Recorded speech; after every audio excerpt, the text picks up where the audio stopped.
rotation.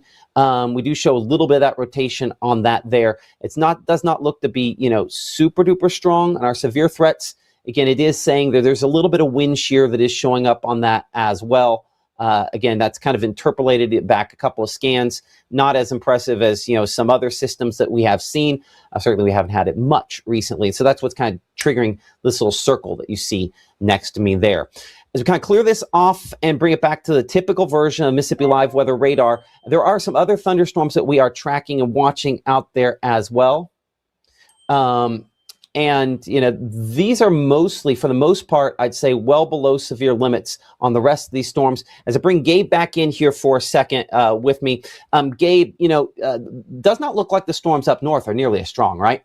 No, and if you look at dew points, that tells the complete story. The difference that we're seeing, low to mid 60s south of 82, north of there, some low 60s popping up, but it's really in that upper 50 range, and that's not what we'd correlate with severe weather, and so that's why the best threat continues to remain further south, and that's why that shear vector right there in Calhoun County is continuing to show up. I do want to note that there is some wind strengthening up there northeast of Vardaman, so paying attention to that area as well, but it's basically this cell right here in Calhoun County and Chickasaw County that's continuing to build as we head further east. But you look, and one of the best ways to tell this is with lightning as well, and only a couple of strikes up there in New Albany, and that's our best looking cell heading into the 4 o'clock hour. So as that continues to move its way across, winds aren't overly impressive, a decent output of rainfall, but that's really our best threat is just some of that heavy rainfall. Getting a look out of, I believe that will be Pontotoc looking, I think it's still looking west.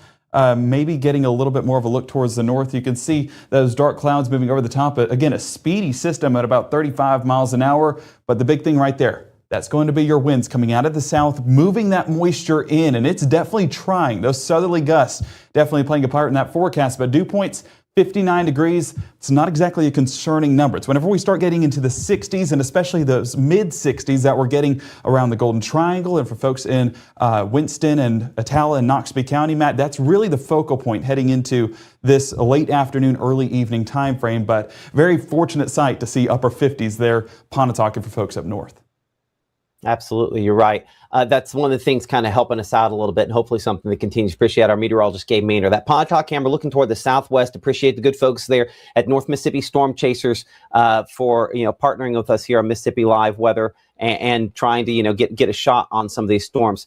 National Weather Service has what's called a special weather statement out on this. It's kind of a, hey, we're watching this sort of situation. I don't know that we're going to have a great shot. I'm going to see if I'll click fly to there as we kind of adjust the camera just a little bit. So that would be looking into the storm. We got to look through too much rainfall, I think, to get a really good angle on it looking down that direction, thankfully. So I'd say most indications at this point here, again, there's some rotation. It is not as strong as it was even a few minutes ago, trend that hopefully does continue. I'm going to see if we can, as we clear that off there for a moment and bring it back to Mississippi Live Weather Radar, and we'll slide southward again where we had that little circle. That's what we call a shear marker there. There were a couple of scans. It looked really interesting. And I would say, thankfully, it looks a lot less interesting now than it did there. I'll be honest, would always prefer come on here, talk about this too early as opposed to ever do it too late. See, right here, when it kicks out this first scan, you can start to see sort of that kind of hook sort of shape that we associate it with, severe thunderstorm. That's definitely showing up at that point there. And then it kind of diminishes a little bit after that. So let's kind of take it forward. Not quite as impressive. We have that bounded weak echo region, still at least some spin with that there showing up. So it's not nothing. But luckily, it's not as significant as it was just a little bit ago. So Vardaman, watching this for you. Let's kind of poke and prod this a little bit. Again, this rotation is a lot broader. So this is our storm relative rotation, as we would refer to it. This is our shear rate here, which kind of allows us to see just how much rotation something could have. Let's go ahead. I'm going to make this a very slow sort of loop. Make it a 1 minute loop on this here. So give me a moment as that comes in so we can get a good idea of kind of what we're looking at. And behind the scenes, I've got to change something here to make sure I have as low a latency as possible on the view I'm looking at. So give me just a moment to do that. Okay, so this is a 1 hour loop. I'm gonna step to this side so I can stay out of the way there. And so here it comes, as you can see right there, south of Calhoun City, getting a little bit more organized at that point there. Now a little bit more of this red sort of showing up as this kind of takes a spin. So at least on this particular product, it still has a decent amount showing up on the latest there. So that's a little more impressive than it was, despite the fact that at that point there, I think we're still looking 3,100, almost 3,200 feet above the surface on that. So looking at the severe threat, still has a little bit where you see kind of the pink there. But if we kind of look at the hail potential on this, you'll notice there has not been much.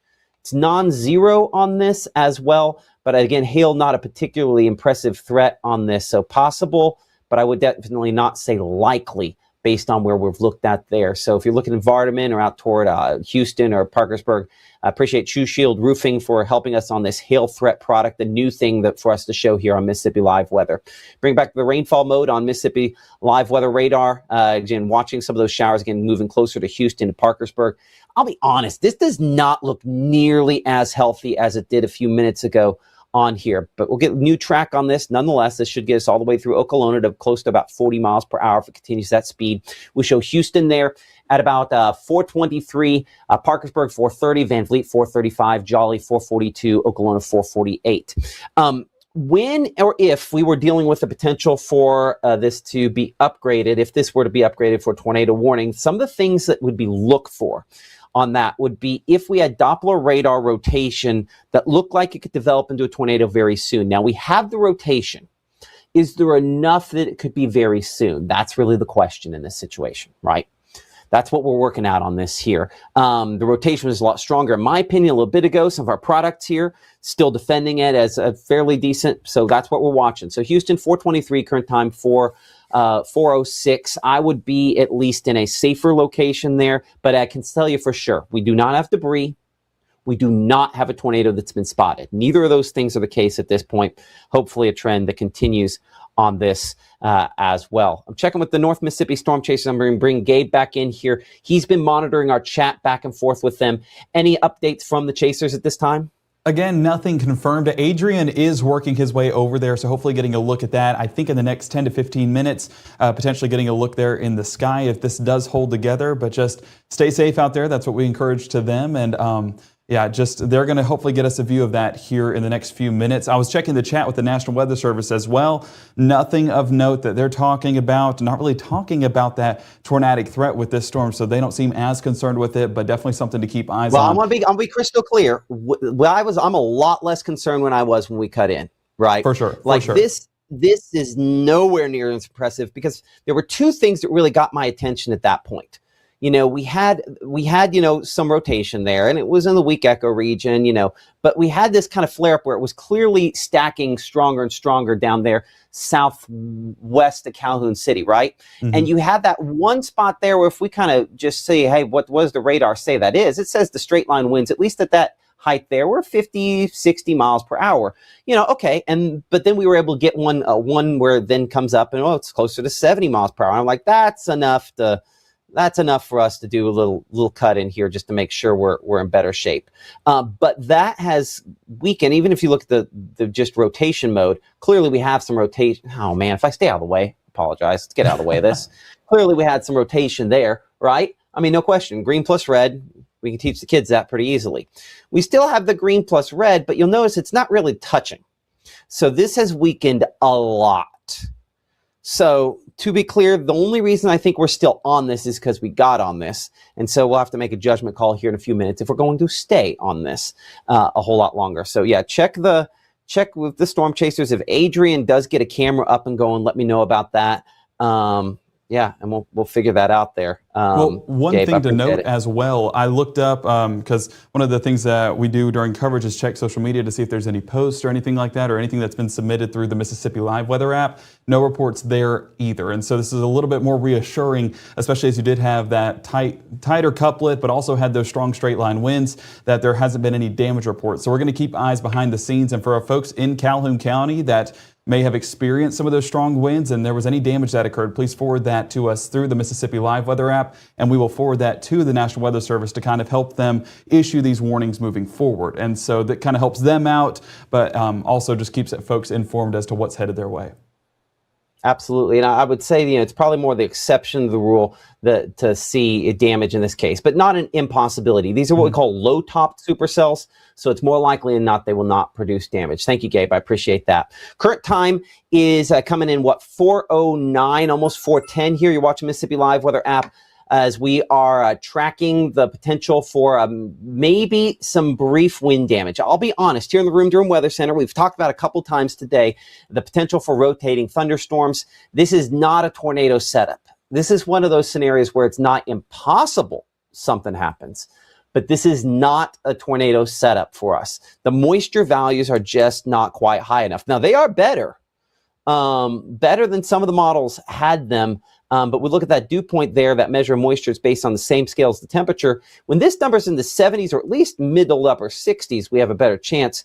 We have some mid 60s out there, but most of the North Mississippi is in the lower 60s. We find ourselves in a scenario here where the strongest winds aloft are way up to the north of us, right? Up here, up into Tennessee locations north, and the greatest amount of moisture is down here closer to the coast. And so there's a spot in the middle where maybe we get a little bit of an overlap, but that remains a bit of a question there. So I'm hoping that's the case, that we don't, but that's one thing at least working in our favor. As we bring this in here a little bit closer on Mississippi Live Weather Radar and show kind of the general portion of the region, this broken line of storms, again, not a ton of lightning strikes with it. As you can see there, if I move out of the way, you can see about 100 lightning strikes over the course of the last, 15, 20 minutes or so. So not a ton of lightning out of these. Let's go back a couple of scans and check specifically that lightning. I'll try to keep my head out of the way for just a moment so everybody can see everything. See how the lightning strikes pretty similar over the last, 20, 30 minutes. So we did get kind of an uptick in lightning. We do not expect to have a ton of lightning with these, but most indications are things are looking okay at the moment. So definitely watching out for y'all just to make sure. See Danny watching there from Houston, and folks wanting to know which way the storms are headed. All these storms are moving eastward, speed on them close to about 40 miles per hour, 35 to 40 miles per hour. Let's track the whole line here for a moment.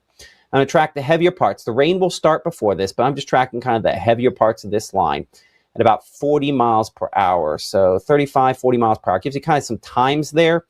If you're willing to stick with me for a second, I'll go ahead and try to cycle through some of those times. So let's see here. Let's make this a 70-mile track. So I'll take that all the way into the Alabama state line there.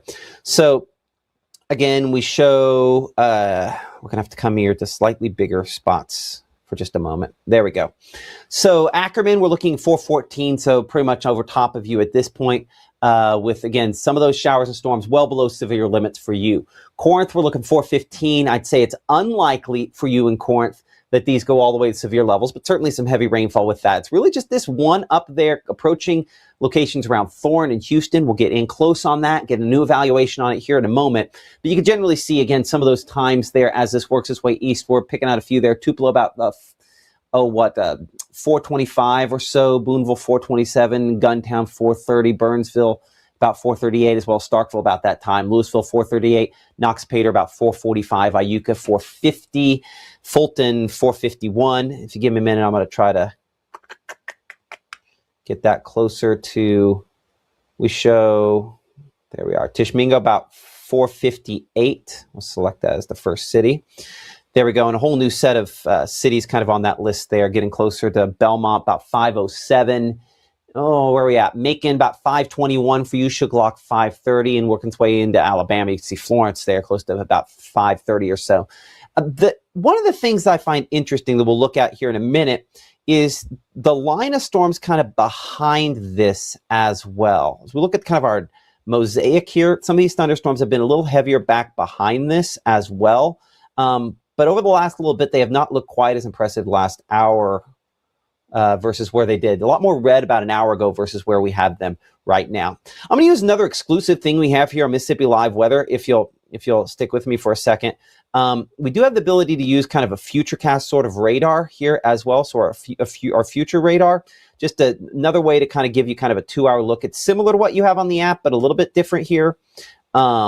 Again, showing those storms, again, advancing northeastward. So you can see a position there where we have them in and around northwestern Chickasaw County. Again, they're closer to southern Lee County, say about 4:50 to 5 o'clock. We show closer to Plantersville, south part of Tupelo on that storm. And then working its way up there north of Fulton, 5:30 or so. And then you notice most of this line, less impressive. I think it probably could strengthen a little more in what we see there, but we're not all completely done until this last part of the front moves through back to the north and west. Okay, bring it back into Mississippi Live Weather Radar, and I do want to look closer at that storm there in and around Chickasaw County in particular. This is easily our strongest storm of the day to this point here. And if I make sure that we have, again, the rotation tracks, what we call shear trackers on there, shear markers, that's the circles that you will see on here from time to time. See how we had those definitely plainly displayed just a little bit ago south of Calhoun City, and now close to the Hall community where that same location is, but not depicted on the latest scans here. Part of the reason for that, we're looking closer to the surface, so we have a better idea. Now we're about 2,500 feet from the surface, and that is considerably lower than where we were tracking that just a moment ago. So we have better and better data with every moment this moves eastward. And with that better data, while we still show some broad rotation, you'll notice a difference in class between what we were looking at here a moment ago in Calhoun County and what we see now, right? So you go back in time here, you can see how much brighter it was there. Now, part of it is you see that shift right there. I don't know if you can tell. But there's a slight change in the angle weather service is looking at this there. So still some broad rotation near Hall and Houston, approaching Houston there. But this is a lot weaker than it was a little bit ago. We're going to look at our camera here with the North Mississippi Storm Chasers out of Amory toward this. They have a camera looking generally in this direction here, kind of toward the west. Looking way there. So what we got, we have some low clouds in advance here. And again, I appreciate the North Mississippi Storm Chasers for allowing us to see this. Some of the lower level clouds kind of obscuring the best possible view we had of that. I'm curious to see if either West Point or Aberdeen have a better view as well. Aberdeen does not look like we have a great view on that at the moment. Check our camera there in West Point. Again, all these kind of looking back a little ways there. Yeah, West Point still kind of looking back toward the west, too far away to really get a good angle. I'm going to see if Mabin, I do have to kind of finagle some things. Gabe, on a sheet of paper there, I need you to write back at the station Mabin. I need to tweak the Mabin camera. Might as well just put cams at the top. Mabin, I also need to come back and I need to make sure Pontotoc doesn't auto advance on the non-map version when we pull that in here. Okay, so let's get Mabin on here. Maybe give me a moment. Pull that up.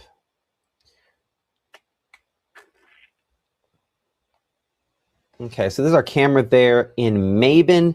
Again, looking back toward the west. So I do again see kind of some low-hanging clouds. That's mainly precipitation there, but I don't see anything on this camera that immediately, garners a ton of interest and concern as looking looking back toward the north and west. Yeah, there are some dangly sort of things showing up on there. I wonder if it could let me zoom that in. Now, because of the way I'm doing this, I can't zoom that in, at least without getting into the actual camera itself. But I would say, again, some low-hanging stuff, nothing that's overly concerning looking at that camera there in Mabin. Again, appreciate the good folks at North Mississippi Storm Chasers for pairing up with us here on Mississippi Live Weather to kind of track some of these storms. So give me a perspective where we're looking. So from Mabin, we'd be looking, actually, I need to make sure we're looking the correct direction. So Mabin is right there. We're going to be looking through these showers there. We're not going to get a good look at it. West Point, yeah, we're looking through that. Aberdeen, yeah, it looks like Amory is going to be our best chance there. Let's check Tupelo, actually, just in case, to get some eyes on it, perhaps looking down from Tupelo. We're going to be looking through the rain. I do not anticipate we're going to have a good look at this. Yeah, just kind of looking back through the showers there as well. And appreciate the good folks at Mitchell Cunningham Bowling for sponsoring our camera. I appreciate all the folks who sponsor us here on Mississippi Live Weather, but those that are kind of stepping out in faith with us, have been with us since the beginning, we appreciate. And again, appreciate Mitchell Cunningham Bowling, one of our most recent sponsors, sponsoring the cameras. A lot of those have opportunities to show up in severe weather coverage, as you can see here as well. But yeah, that one, again, looking from the south side of Tupelo up here, we're looking through enough rainfall. It really is probably going to be Amory or maybe Smithville that has our best angles on that. Is bringing in close here to Houston. Again, kind of looking at the latest here. We're just kind of poking and prodding this a little bit to make sure it's going to continue the weakening phase. I still have Again, some weak rotation showing up on this. This would be what we call a low-topped supercell, meaning it's a rotating storm, but it's not a tall one. Why does that matter? Well, the taller a thunderstorm is, the stronger winds aloft it can tap into. Well, this one here has the tops that are up around 40,000 feet. That's respectable, but that's not incredible. Change it to 1 hour loop. We'll make this loop here for a second. That's about as tall as this has been. As you can see, it's touched 40,000 feet a couple of times there. Wonder if we'd have a better shot looking at this 3D. Give me a moment, let's try that.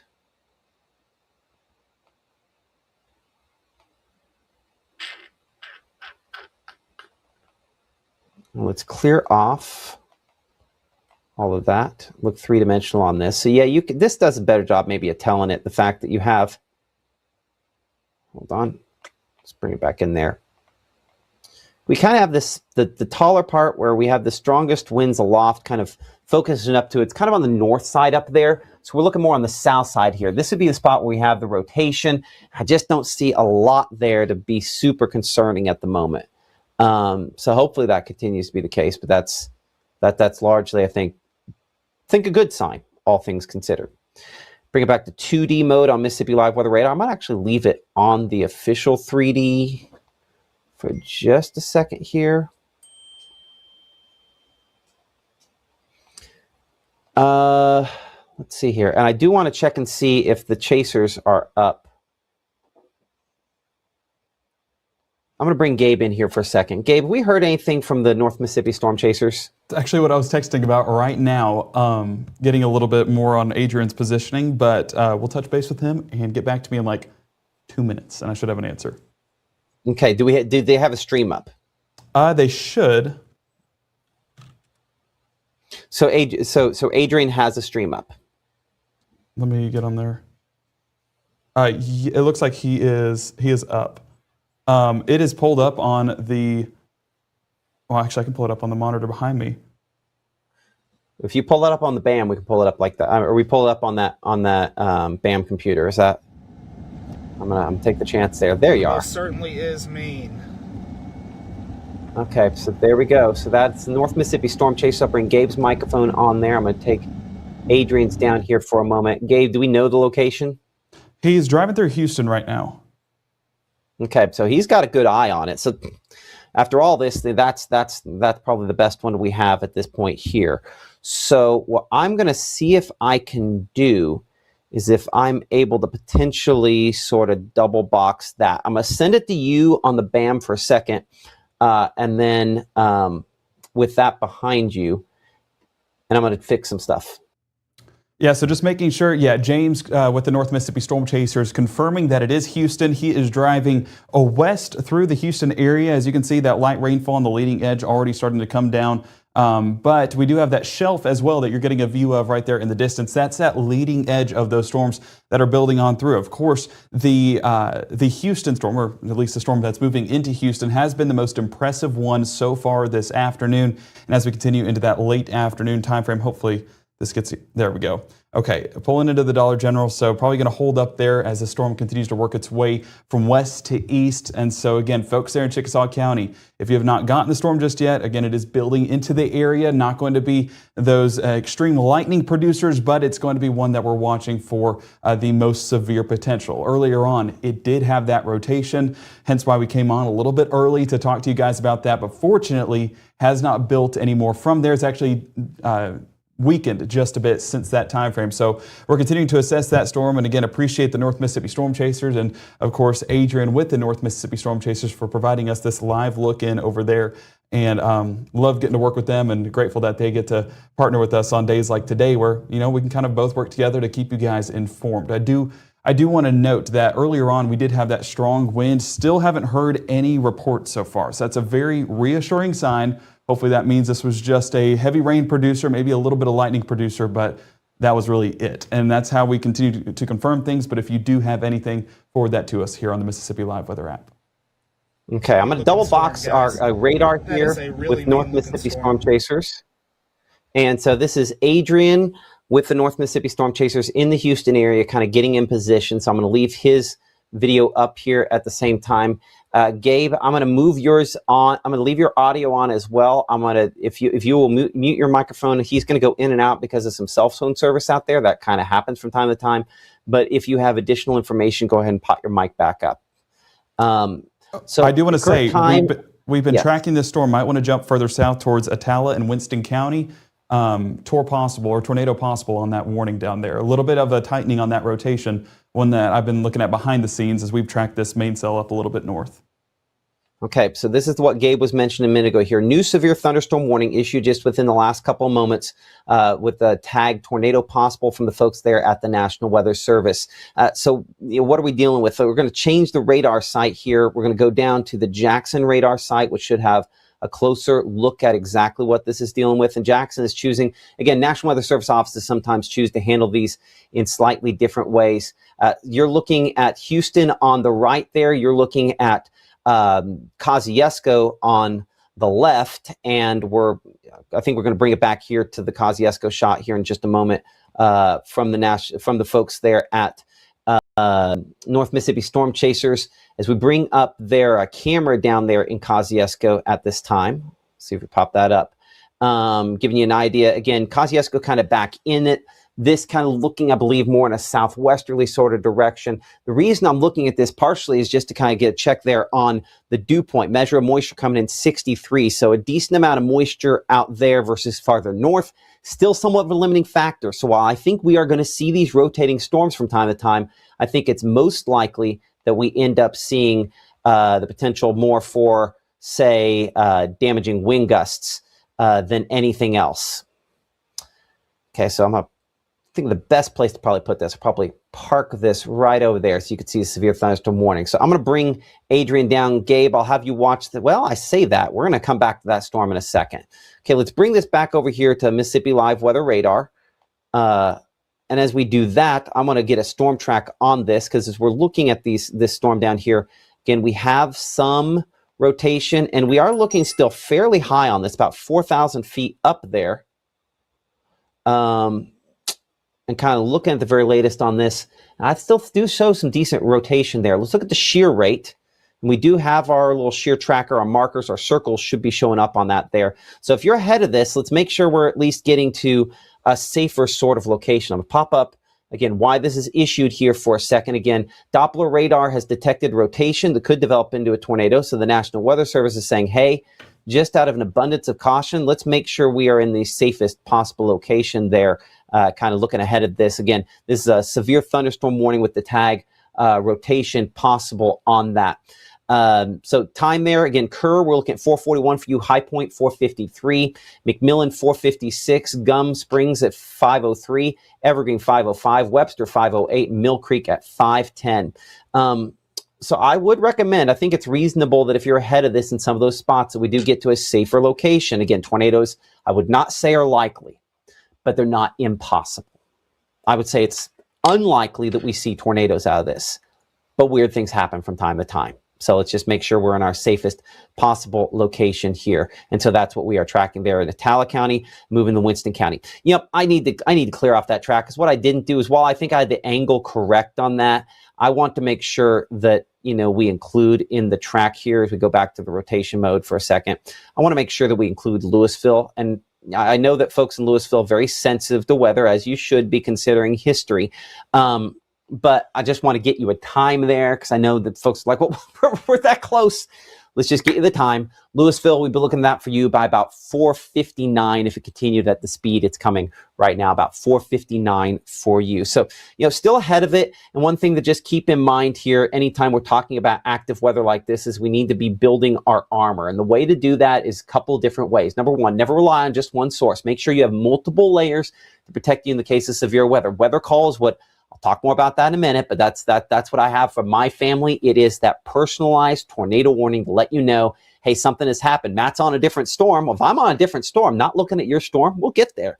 but weather call probably get there first. And so the folks down here, while I'm up there looking at that other thunderstorm, we're debating what's going on in Houston, get the weather call for the severe thunderstorm warning, and they're aware. Mississippi Live Weather app does an excellent job with its alerts. During the day, we're in great shape. At night, do not disturb can sometimes knock that off. So make sure you have multiple ways to find out if you're in the danger zone. I will say Code Red has not been working. I have not got an update. Gabe, if you would be willing to look at, if you would be willing to go and look at Three Rivers Planning Development's website, see if there's been a new update on that on Code Red. There was a hack with Code Red. Code Red wasn't working as of recently. Maybe things have gotten better. Honestly, unfortunately, I have not checked of late, the very latest on that there. But we are still showing, again, some rotation. Bowles Chapel down there south of Bowles Chapel, north of Providence, north of Mississippi Highway 14, and east of Mississippi Highway and south Mississippi Highway 12 there in Winston County, our area of circulation. Looking at that shear, that amount of rotation, that's less impressive than what we have on our storm up to the north. Let's come back up to that storm to the north, and we're going to change our radar sites here for a second as we've been monitoring things very closely up here in and around locations back up toward Chickasaw County. I do want you to note how you're going to go from this looking like very little to looking like a lot more as I change radar sites. So this is looking from Jackson, and then this is looking from up here in Monroe County. You might say, well, hold on. Which one of those is right? Dare I say both? And here's why. The reason they're both right is because these are low top storms. So they're very compact where there's more impact, right? And typically with a severe thunderstorm, we expect it to be a lot taller than this. That's one thing that I think does limit this somewhat, hopefully on its overall severe potential. But again, we're concentrated closer to the surface and where we're having this. We're going to get some spin out of these, but just because we have spin doesn't mean they're going to produce tornadoes, okay? It's possible. It's not impossible. How about that? That's probably the better way to put it. I'm going to pull out what we call a shear swath. And this allows us to see like the rotation threat over time. The reason that's important is you can kind of see the track that some of these have taken, like that one in Calhoun County, and it allows it just if something's going to jump off the map there. See if there's one of these that maybe we should be paying closer attention to. I do show a few of those spots there. This is even picking up on the Kosciuszko storm this far out. Let's go again back to the Jackson radar site on that one there, and it's also picking up on the Calhoun one as well. So again, our stronger storms being picked up on that. So I know some next folks are going to say, well, what about Union? It's seeing it way up there. So let's look from Memphis on that. Again, not seeing much from Memphis, and from Monroe County, not as much as well. So you might be seeing some winds up high, closer to the surface. So there's a lot of different things we're sorting through. And the fact we're able to sort through all this means that there's question. And anytime there's question, that's a good sign. I'm going to bring in our camera from the North Mississippi Storm Chasers out of Amory once again. Amory, of course, on your screen there, looking back into that storm. And as we kind of bring down those tornado safety rules here for a moment, kind of bring it back here to our normal shot to give you kind of a full screen look here. Bounce around quite a bit here. I'm Chief Meteorologist Matt Waupon. Current time is 4:32 p.m. You're watching Mississippi Live Weather on the Mississippi Live Weather app, on Facebook, on Twitter, on Instagram, and all the different places. Appreciate all of you guys for tuning in with us right now. I see CCN Ivan Hooper on YouTube saying, I'm scared right now. If I'm doing that, I need to apologize for a second. We are watching things. Weird things can happen where you see a tornado pop out of this kind of setup, but I want to tell you that that is not necessarily a likelihood. We are tracking something, but I want to be crystal clear. This is not a tornado outbreak. Tornadoes are pretty unlikely in this scenario. But the fact that we have a couple rotating thunderstorms, that's why we're monitoring it out of an abundance of caution. So still trying to get an idea on what these are all capable of because of that there.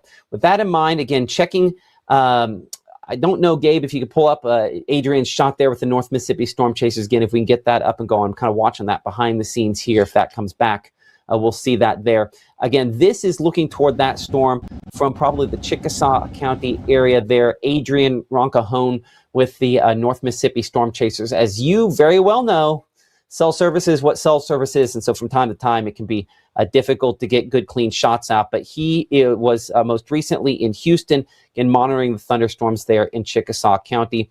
You can see that there's two there that we're watching. One that's closer to Parkersburg, just kind of east of Houston, northeast of Houston, and one south there toward Woodland as well. I'll be honest, The Woodland one near Manti looks a little bit more impressive. I'm going to check and see if I again can pull up that Maben camera. Matt, while you are looking at that, I do want to note that power outages are being reported in Calhoun County, just south of Calhoun City, exactly where that rotation went through. I mean, of course, it was when it was diminished at that point, but still a note that some of these winds can be damaging and cause a few power outages. And that's the blessing with the Mississippi Live weather app is you have it on your handheld device. As long as that phone's charged, then you have access to the stream. You're absolutely right. It's part. Let's be clear. There are a couple of reasons we made this transition. And one is nobody's been taking something other than this to their severe weather shelter for years, right? So might as well get in and on all the devices at all the times. That's part of the reason we made this transition to the Mississippi Live weather app in the first place. I'm looking here. This is still, I think, kind of has more of a westerly direction. I'm going to see if I can make Maben look more, again, northwest. There we go. Oops, I don't want to overcorrect here, but let's kind of get this more of a northerly direction, kind of looking into that storm. I know we're going to kind of look through the tower, which is, the ugliest possible thing we can do. I get that, but I'm going to see if we can kind of get a shot into this. So, God, man, I had to look all the way northeast to get it. So we don't have a good shot looking north, unfortunately, just because of the legs of the tower on there. But that's not true. That's straight north there. Okay, so that's looking toward the base of this storm. Let's go ahead and zoom this in a little bit more. Ooh. Man, it'll take me a little while to get adjusted to the sensitivity on this. So that's again looking toward kind of the underbelly of it. I wonder if it's difficult for me to pull up another radar at the same time. So give me a moment. I'm gonna get rid of this and come right back to it. All right. So give me just a moment here to do that. Click stop. And I forget everyone gets to watch that. Hold on. Let's get rid of that and make sure we got the right angle. So Maben is right here, right? So that road you saw a second ago is looking along Highway 15. I'm getting these showers in advance. I need to be just east of 15. So let's bring Maben back up here for a moment.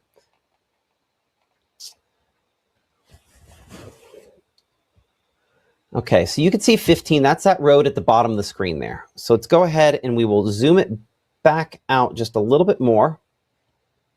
Matt, they're continuing the warning in Attala County with TOR possible, so we're continuing to keep eyes on that behind the scenes. Absolutely. And unfortunately, I think that lead storm there might be just enough in advance of that. But we could see the area of concern, I think, right there just past it. So no rotation of the ground at that point, but we're going to have to watch that looking there in the southern part of Chickasaw County. Current time is 4:36. I'm Chief Meteorologist Matt Lopon. You hear the voice of our meteorologist Gabe Maynor behind the scenes there, monitoring a number of severe thunderstorm, potentially rotating thunderstorms out there. The one he was mentioned a moment ago here, southern Choctaw County, close to the Panhandle of Choctaw County there, near the Kerr community, an area of rotation that the National Weather Service there in Jackson says has the potential to try to produce a tornado. Now, saying this, looking at this is our severe thunderstorm warning in effect until 5:15 p.m. We do have still fairly broad rotation, again, showing up there on this. I don't show, pixel to pixel wind change. And if I were to make this a very slow loop, I'm going to make this 1 minute data. I'm going to make it a 30-minute loop. And let's get that into play here for a moment. I'll step to this side so we can see this here. The rotation was a lot stronger when that warning first came out than what it is right now. And so that's another thing that we haven't really mentioned. If we're going to end up seeing something that tries to spin up a tornado, it will not be long-lived. It should be relatively weak and should be relatively short-lived. The main thing you're going to see is what Adrian has right there, which is quite a bit in the way of very heavy rainfall with these storms as they move in. Adrian, with the North Mississippi Storm Chasers on that storm, you kind of hear him there. We can appreciate the good folks with North Mississippi Storm Chasers and Spotters for allowing us to utilize their camera network, but very heavy rainfall. The main impact most of us will see from time to time, some strong gusty winds and a few areas of rotation. But like Adrian's showing you there, it's sometimes very difficult to be able to spot that rotation depending on exactly how it's all kind of playing out for you. As we bring it back here again, there's our warning for Choctaw, Attala County, Winston County, presently in effect until 5:15 p.m. And that rotation still fairly broad. Checking the shear, the rotation on that, we do show kind of the one little spot there closer to the Kerr community in the very southern part there of Choctaw County. As far as hail goes, Not much in the way of hail potential out of this, but not an impossibility to see maybe 1 or 2 little pea-sized hailstones, but hail's not likely in these low-top storms. And I do appreciate the good folks at True Shield Roofing for sponsoring our hail threat potential. It's one of the algorithms here that we utilize in the Mississippi Live weather app, as well as here on Mississippi Live Radar. Does some computational sort of stuff for us during severe weather. It's one of those new things that we're still excited to get to learn how to use, and hopefully to try to keep you guys safe. Looking up here, again, storms near Phoebe. If for folks there in West Point behind this here, we'll bring up our camera in West Point. You might be asking, what's going on? We've looked kind of every direction but over top of you. I think back toward Phoebe, again, heavy rainfall with that storm there generally working your direction. We'll double check the angle here in on this. So let's see, our camera. Bring that one up in West Point. You know, Gabe, I found out from HazCamps that pretty soon they'll be able to alphabetically coordinate these, which I am definitely looking forward to as well. Let's look this back here, fly back toward more the southwest. So give a second for this camera to kind of shift a little bit. So that's looking right toward that storm that we're looking at toward Phoebe. Just, you know, you see the glow of the clouds there, 62 the dew point, 68 the temperature. North Mississippi Storm Chasers and Spotters camera there, but nothing that's overly concerning there. I am instead going to point this back up toward the storm that we were looking through the storm, trying to look in Maben a moment ago there. This is one that is up there a little closer to, there we are. There's a better shot of that. I went too far. Y'all have to be patient with me this first severe weather season as I get used to having cameras. We've never really had cameras to utilize before, so it's going to take me a while to get used to actually being able to look at these storms again. So, I mean, I see some dark stuff, but I don't see anything, sharp, no true lowerings down here that are overly concerning. So, yeah, I would say I'm not really particularly concerned with what I'm looking on that one at all. So that tells us, even though radar is looking a little more impressive,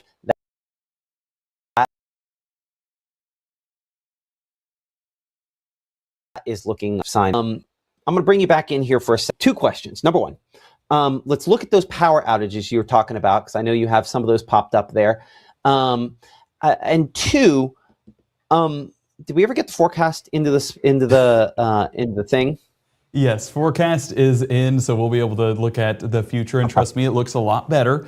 But current power outages, I do want to note, shout out the Natchez Trace Electric Power Association for getting those outages fixed. As you can see behind me, or I guess on this side, only 6 customers out. Just a moment ago, it was at 120. Now that could have been one of those fuses that they just had to fix real quick, and it fixed a lot of those outages, but still, the ability to fix that just like that. Shout out to our electric power cooperatives, hard at work this evening, making sure that everyone is taken care of. But outages currently not exactly high. One of the more the higher locations is actually Grenada County. As you can see, 13 customers out. Down in Itala County, we have 5 customers out, so we're continuing to look at that behind the scenes for that increasing number. Again, this is going to be a storm that we pay attention to as it moves more into Winston County, Choctaw County, and just continues to, as of right now, remain at the current strength. We do expect that some impacts could be seen whenever it comes to those power outages, but we'll keep eyes on that behind the scenes. But yeah, I mean, you see the power outages right there behind you. We're definitely trying to be optimistic, hopeful that we don't see any more outages, but so far it's been pretty minimal as these storms have worked their way on through. Absolutely. Been very fortunate that our meteorologist, Gabe Maynard, there reporting back in the studio. Appreciate that, Gabe. Current time is now 4:42, almost 4:43. I'm Chief Meteorologist Matt Lawpon. You're watching Mississippi Live Weather. Yeah, a few spots with some spotty power outages. Luckily, not much out there. We do have one severe thunderstorm warning in effect for Winston County, parts of Choctaw County. You'll note that they have canceled out that'd be Itala County from that, as the most interesting part of that thunderstorm has moved out of Itala County. Bringing in a little closer on Mississippi Live Weather Radar, looking at that near the Kerr community and south of Tolston, south of where this storm, south of Ackerman, is kind of most impressive at this time. Let's get a storm track on it. It's been 40 miles per hour, has been about the speed that this thunderstorm has been moving. So it's keeping it close to, we'll say 35 to 40 miles per hour. And again, some rotation showing up on this, but not a lot. thankfully. So we show High Point there. You know, the original track, I left out Louisville, went back, added in just because, you know, sensitivity issues, and I get that. Leaving you out on this one because anything that's rotating on this should stay north of you unless something dramatically changes there. So again, High Point, we're at 452 there. McMillan, 455. 502 Gum Springs. Evergreen there at 504. Webster, 507. 511 Bethedin. Lacfoma, I should say, at 506, and Winston Community at about 521. Lightning, we're about 71 strikes primarily out of this storm, one of our stronger. And we look at the shear on it, a little bit more than what we had earlier on. We're also looking out of a different radar site there as well. Looking at our various severe weather threats is kind of boil that down to just kind of one product here at this moment. It does show maybe a little bit of hail possible out of this, but in general, expecting that to be pretty limited. If we go back a couple of scans, just kind of double check how it has behaved. We did previously get just one little spot where we get that pink for some shear showing up, showing that there is a, you know, as we do the computations on this, also kind of picking up maybe some hail, but mainly heavy rainfall, biggest impact out of that storm there at this time. If we check the wind mode on it, which did have a decent bit more shear. And again, that does perfectly kind of correlate. We're going back here to 432, so this is subtracting 12 minutes on this, closer to when this warning was originally issued. That area of rotation, though, has since moved eastward and since weakened quite a bit. So notice the latest scans there, broadening, still showing up, but broadening a bit more as it approaches High Point there and locations, the southern part of Choctaw County in particular where this is. So kind of bring it in a little bit closer. You can see Spey Road, kind of the spot we're watching this, and this would be the Choctaw and Winston County line right there. Kind of moving toward Elanio Road, Trump Seed Road, Dempsey and Kennedy Road as it approaches kind of High Point there, kind of paralleling Mississippi Highway 25. Well, at least paralleling 14 and eventually get closer to 25 once it gets north of Louisville. Clearing that off of the track there, and we'll kind of bring it back on the wide shot. We'll leave it just on the wind rotation mode here. The storms that we originally cut in for during the 3 o'clock hour, I do not see a tornado threat on this batch anymore here. I'll be honest. And honestly, it was only for a few moments that we did. Now, do I have rotation? Yeah, I mean, you can see kind of a shape there close to Okolona. And there's some other embedded sort of shapes in this. And just at this point, there might be just too much, which means that you have enough storms, but not enough shear to kind of keep them separate. We'll look at the wind mode here on Mississippi Live Weather Radar for a moment. And we'll put this into motion, making this a 1 hour loop. And you can see we don't have, again, any of those sort of what we call shear markers indicating the areas of rotation, not as impressive as they were a little bit ago. And honestly, just looking at this, as you can see, the rotation still pretty broad at this time. I do want to bring in our meteorologist, Gabe Maynor, here for a moment. And Gabe, I know you're monitoring things behind the scene. What you got? Well, Tornado Watch is going to be issued. It's going to be a short duration one. They're working on getting that. Yeah, they're working on getting it drawn out, but they're getting more impressed by some of these cells as they move into a more primed environment compared to what was originally thought on models. Now, I was looking at models behind the scenes, and some of them did get up to 62, 63 degree dew points, but some of the dew points that are actually reading right now are in the mid 60s. So the potential is there for some of these storms, especially on the southern half of our viewing area, could get into a more primed area and potentially start to turn and interact with the right direction. But yeah, definitely watching that storm there in northwest Winston County as that continues to move on through. We do have that shear vector showing up, but more of this isolated activity south of Atala County, Winston County, as that starts to mature, getting into Philadelphia there towards the Macon area in probably about an hour to hour and a half. I do think that's definitely an area to pay attention to. Now, the watch, still drawing it up, so I'll let you know once that gets issued so we can show folks, but okay. A little new development. And I think I can show them I'm going to show them the outline from the folks at the Weather Service, so give me a moment to kind of pull up that here. This is one of the ways we can kind of show. This is the area that they're looking at here. Again, this is kind of a gritty behind the scenes sort of graphic, so I apologize for that. There's a little closer. So generally speaking, looking at locations here east of the Natchez Trace, pretty much the spots that we were talking about, that threat increasing slightly more for, again, as you can see there, and this from the government, from the National Weather Service there, the potential to possibly see the storm try to produce a tornado. So there you go. on that. Gabe pointed this out a second ago here, down for the storm out here closer to Choctaw County. We do have a shear marker showing up for that rotation. Gabe, if you would, behind the scenes, pull up the Macon camera behind the scenes. Let's get the camera, make sure we're pointed back toward the west so we have an angle to look at this here in a second, and we'll pull that up. But noting that increasing potential, the fact the Weather Service is also looking and saying, maybe this is a little bit more. Let's just be thinking ahead here for a second on kind of how we're preparing ahead. So before warning is ever issued, just make sure your phone is charged. You have on hard-soled shoes. You have some important documents and medications just in case you do have to go to a tornado shelter.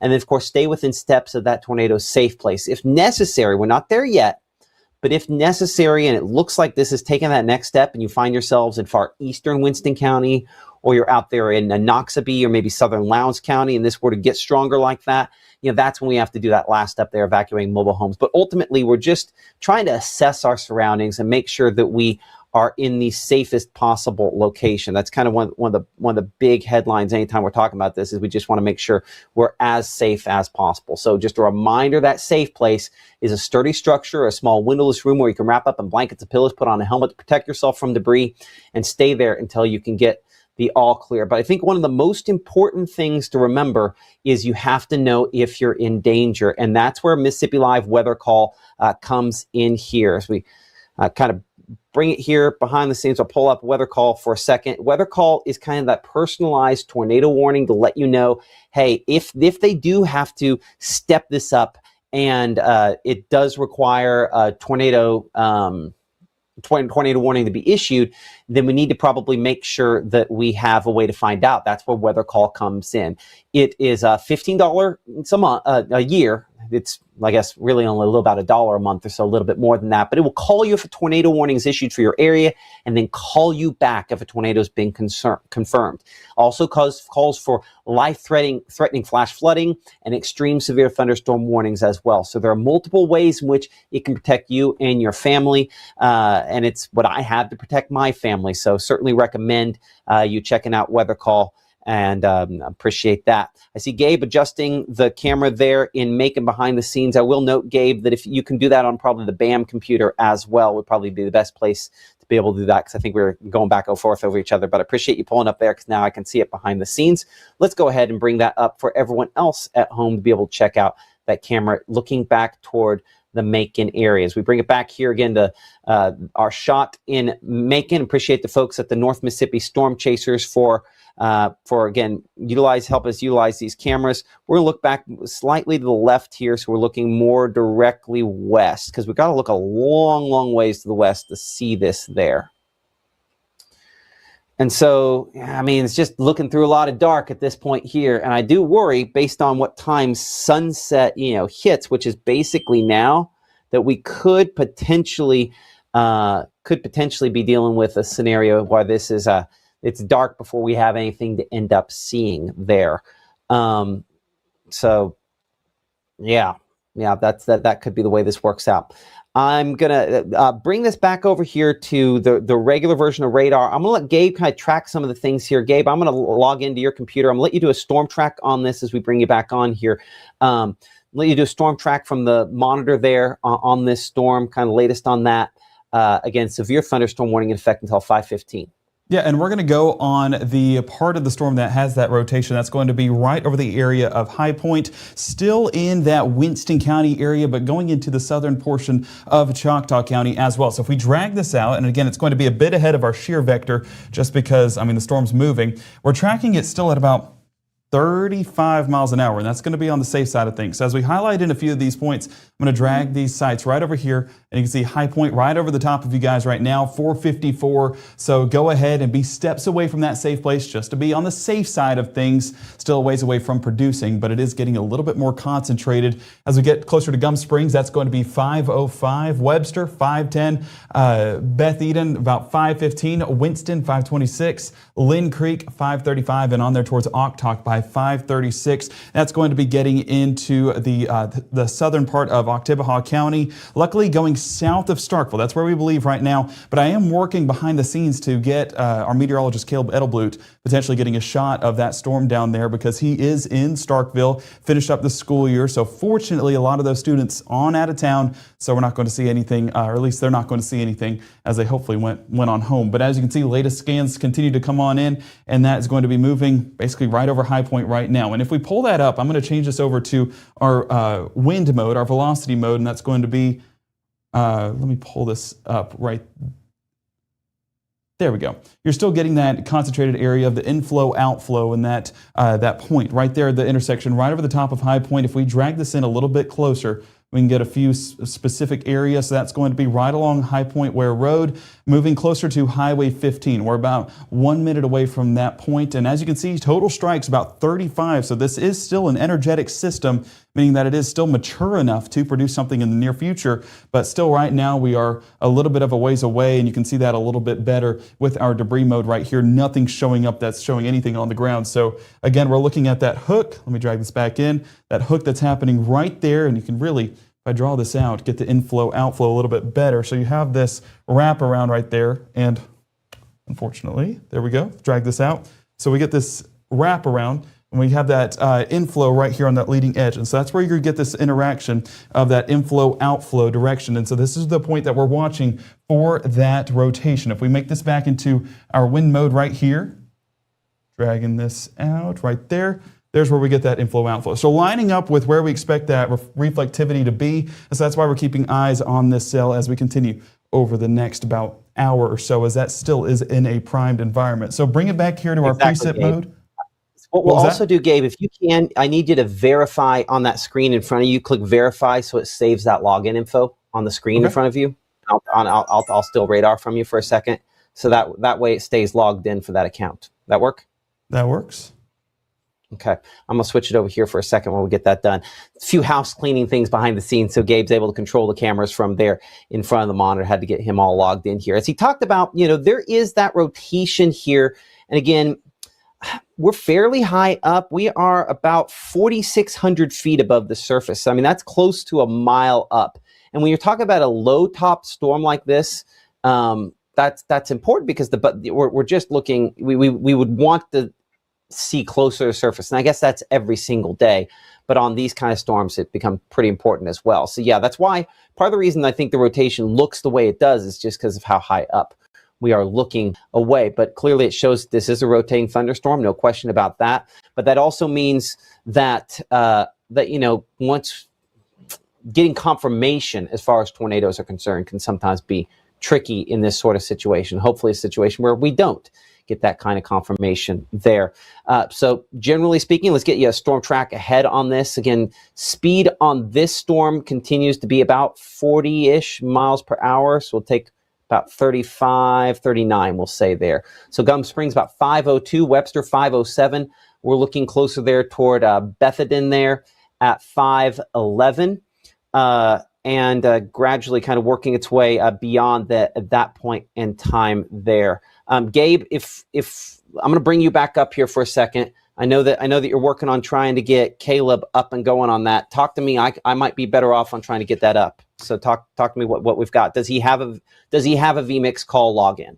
So I just sent him my vMix call login, so I'm hopefully that he can use that. And I was just going to take off the lower thirds. That's what I was trying to do behind the scenes. But he's working on getting that done. He has sent me a time-lapse video from there, so from Starkville, should I say. So working on getting that input into the system at some point throughout our coverage. But yeah, he can kind of walk through how things are feeling down there. I'm sure it feels a little bit more primed whenever we're talking about comparing that to here in Tupelo to all the way south in the Golden Triangle area. So we kind of get a first look at that, and so that's where he can kind of tell us, is it sticky? Is it warm? Because up here it doesn't exactly feel primed for those severe weather conditions. It does not. Okay, Mississippi Live weather at 5 starts. When choosing a dentist for our family, Tupelo Smiles was the answer for us. They greet us with warm smiles right when we walk in the door, and they make us feel so welcome. We love Tupelo Smiles. At First Choice Bank, we know you can't always make it before the bank closes. With our integrated teller, you can talk to a live person as late as 7 p.m. on weekdays and noon on Saturdays. It's not just an ATM, it's an ITM. First Choice Bank, your choice for banking. Mississippi's trusted weather experts. This is Mississippi Live Weather at 5.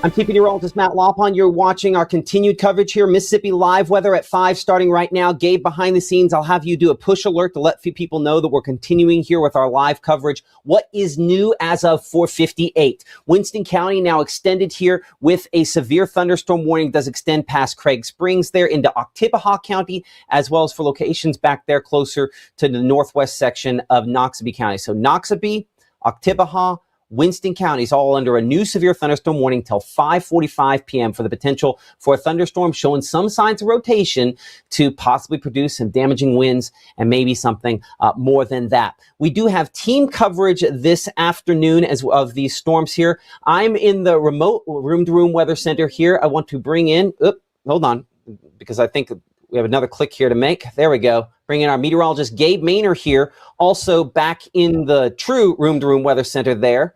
I'll get Caleb up. Don't worry, Gabe. I'll direct this one here if we're good at that. And our meteorologist, Caleb Edelblut, as we kind of implied there behind the scenes, he is looking toward this thunderstorm there south of Starkville. He's where we begin our broadcast at 5 p.m. Caleb? Hey, well, thanks for letting me come in. You can definitely tell that it's in the southern portions of Oktibbeha County, just with how much darker it is out there. That's looking towards Highway 12, looking towards the southern portion of our county.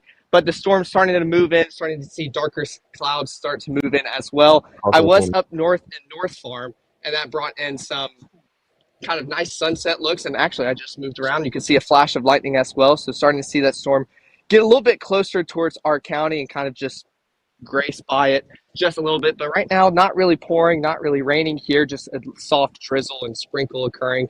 So nothing too intense happening, but you can definitely tell where it is darker and going to affect those in our county as well.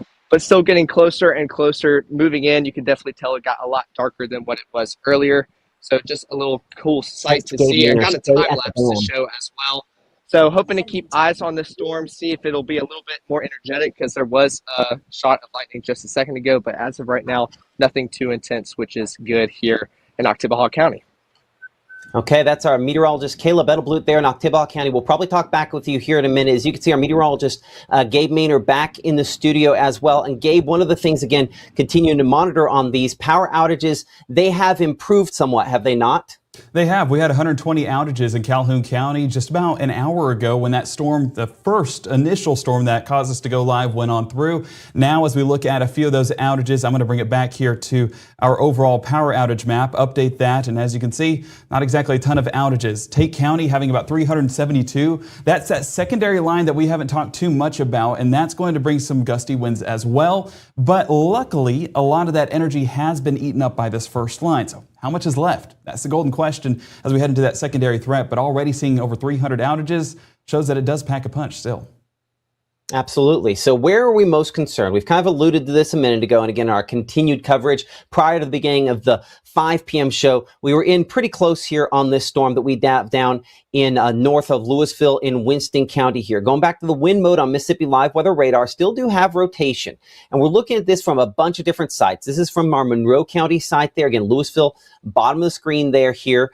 And looking at the site from Jackson, still show that rotation. But in either case, if I go back even just a few minutes, that rotation was substantially stronger. And I do need to, again, because we have some things that are going to be a little different here from what we've done before, need to clarify. When you see these circles here, we have some new computation involved in Mississippi Live Weather Radar, some really cutting edge stuff that allows us to see and pick out early rotation. So that's when you see that, typically that's kind of a pay attention symbol. Doesn't always mean tornado, but it does mean that something is potentially cooking there that needs to be paid attention to.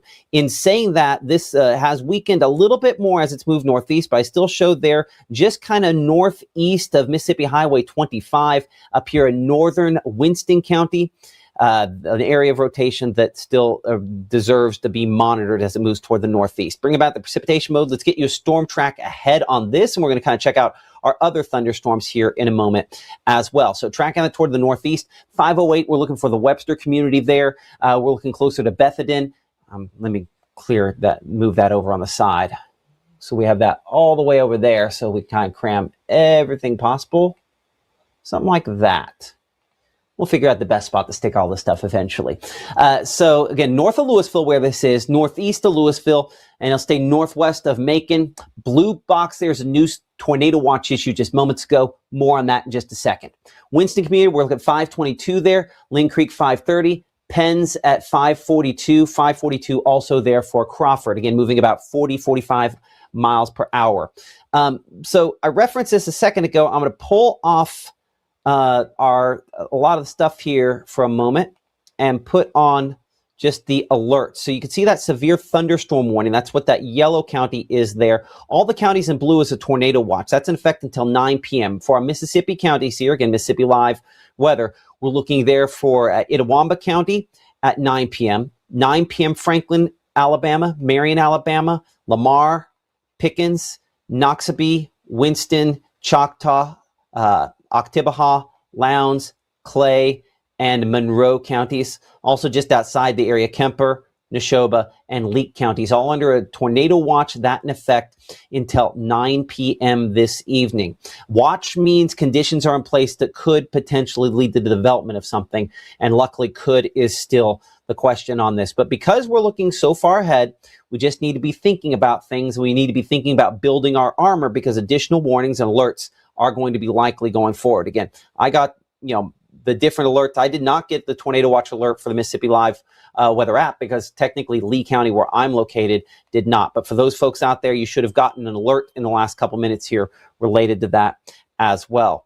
As we bring in Mississippi Live weather radar, I'm going to go on the wider shot here for a second because we have not really talked about the northern set of storms. And we're going to start, I think, looking for the rotation there on that storm northwest of Amory and west of Smithville for a moment. I have some broad rotation in that, but I don't know that I'm impressed by what we see. So we're looking here where it says Coggin subdivision. This is, that'd be US 45, and then that's 278 there, Highway 6, the triangle there in Monroe County, kind of circling the area, what we're watching. When I look at the wind mode here, it's right about there, the spot that we're kind of watching. Let me circle it. That's probably the better bet on this. We'll circle it with a yellow circle right there. We go back between the precipitation mode. I do show just kind of a little bit of a notch showing up there, but not quite enough, I think, to become something more. Let's look at the shear rate, which allows us to kind of look at the wind. And it does have a few spots there as we clear this out. There's a few spots there where I do have a decent amount of shear. So we'll check something else. We'll check our threat tracker. Again, mainly just hail. What it says there's possibility of hail. I think that's really overdone. You could see even looking over the last hour on our hail threat track, not a lot of that being depicted there. So I think that's one of the signs. I think all of our algorithms kind of overdoing things just a little bit. Let's get a storm track though on this forward and speed on this. And all these storms are going about 40 miles per hour. And I'll double check that with our meteorologist, Gabe Maynor, here coming up in a minute. And we'll go 35 to 40. And that gets us almost up there to I-22 if it continues at that speed. Again, pick up that Mississippi Live weather app. Make sure you have multiple layers to protect yourself in case severe weather becomes more of an issue. But if you're ahead of this, I would be saying that, we at least maybe getting to your safe place is overdoing it. But let's just say knowing where it is, just in case this were to get stronger. It's pretty unlikely we're going to have sustained significant tornadoes, but a brief spin up, not an impossibility out of this as this moves there closer to Carolina, Cardsville, back toward Academy, locations back toward the north and east. That's the direction that is heading and likely to continue heading over the next little bit here as it works its way toward Marion and Franklin counties. To clear things off there on Mississippi Live weather radar, and I'm going to bring this again back here to our mobile room-to-room weather center here at home to kind of showcase this a little better. These storms up here closer to Boonville are a little bit weaker compared to what we have farther south, so that's luckily a good sign there. Hopefully one that continues with that. But still some heavy rainfall certainly likely out of that. And there are additional thunderstorms packed with this secondary line behind this. Coming up here in a couple of moments, we are going to try to check in with North Mississippi Storm Chasers.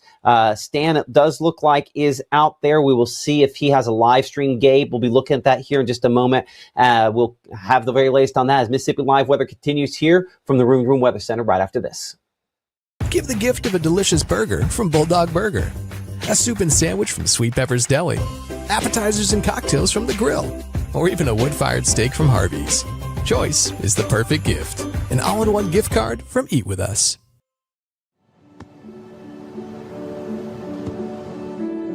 I don't remember how it started. Go to that. Our back and forth. It always came back. Dad! You probably don't remember what you told me. That was perfect. But I heard every word.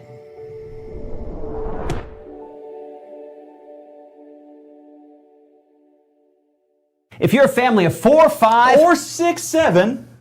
Merry Christmas from Mississippi Live Weather. That was good. I think that was the one. Okay. Go. Oh, you guys didn't do it. No, we didn't. Right now, from the Room to Room Weather Center, here's Mississippi's Chief Meteorologist, Matt Lovhaug.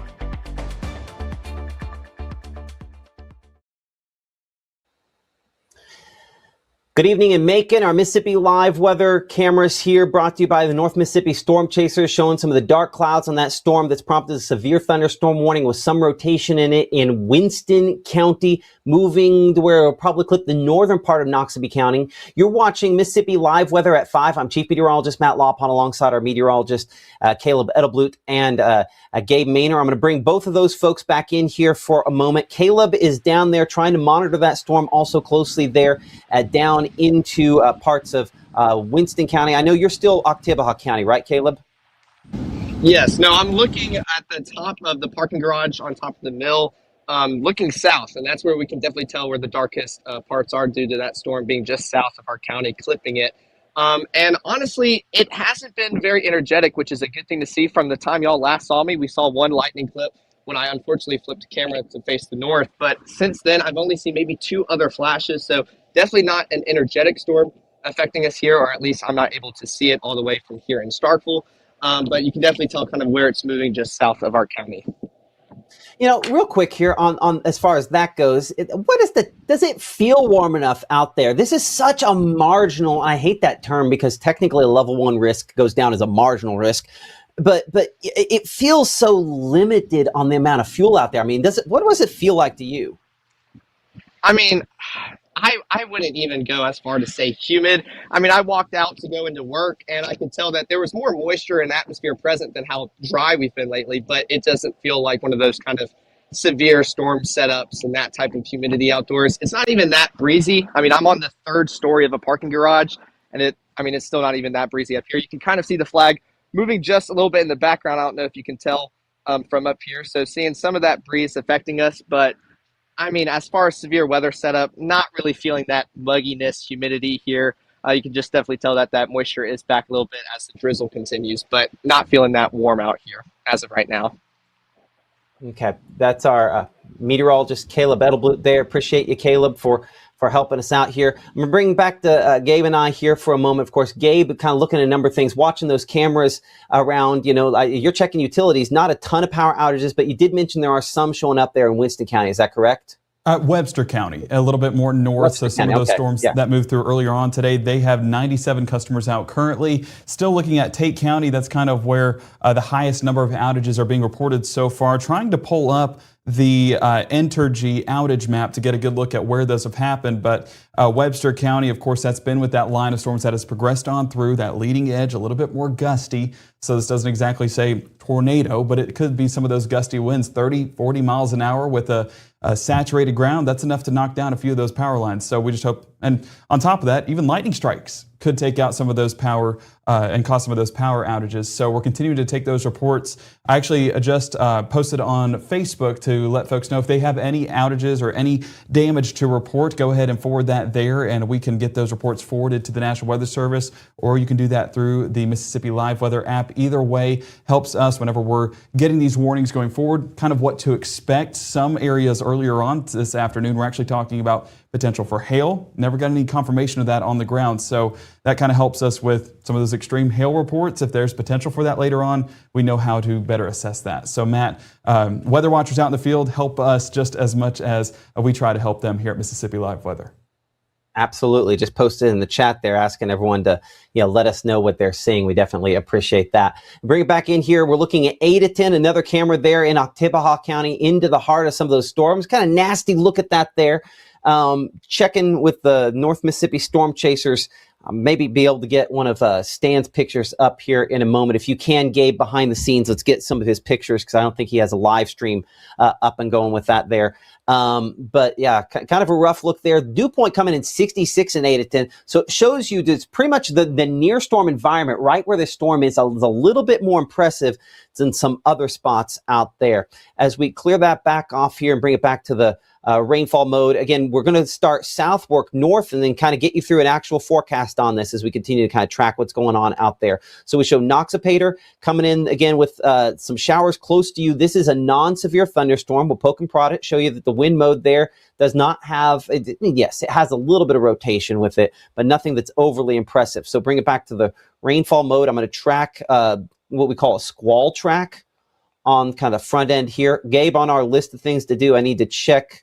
I need to do squall track size. If you'll write that there, squall track size, I'll know what that means when the time comes. So Noxapater 516, we're looking close to the Height community at 520, Claytown 528, closer there to Meshulaville 540 and 557. Macon, this is a different one than the one we were looking at in Macon a moment ago as far as the impressiveness, and that one luckily is not terribly impressive. This is the one that has prompted, again, the severe thunderstorm warning you'd see in effect for Winston County, that in effect until 5:45 p.m. for locations there. Still do have rotation on this. This one is rotating in a more impressive way. It's larger. The overall size of the storm does make a difference. I know size does matter. You can tell just by looking how tall it is, right?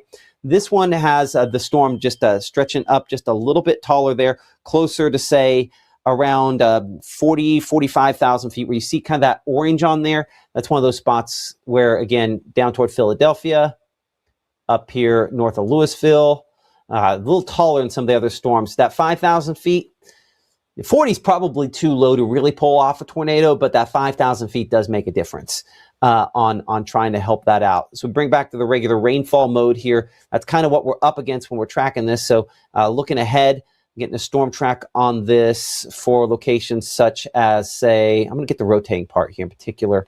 We'll say Crawford, out there toward Trinity, southern part of Lowndes County. Drag that down. Oops. There we go, right below that there.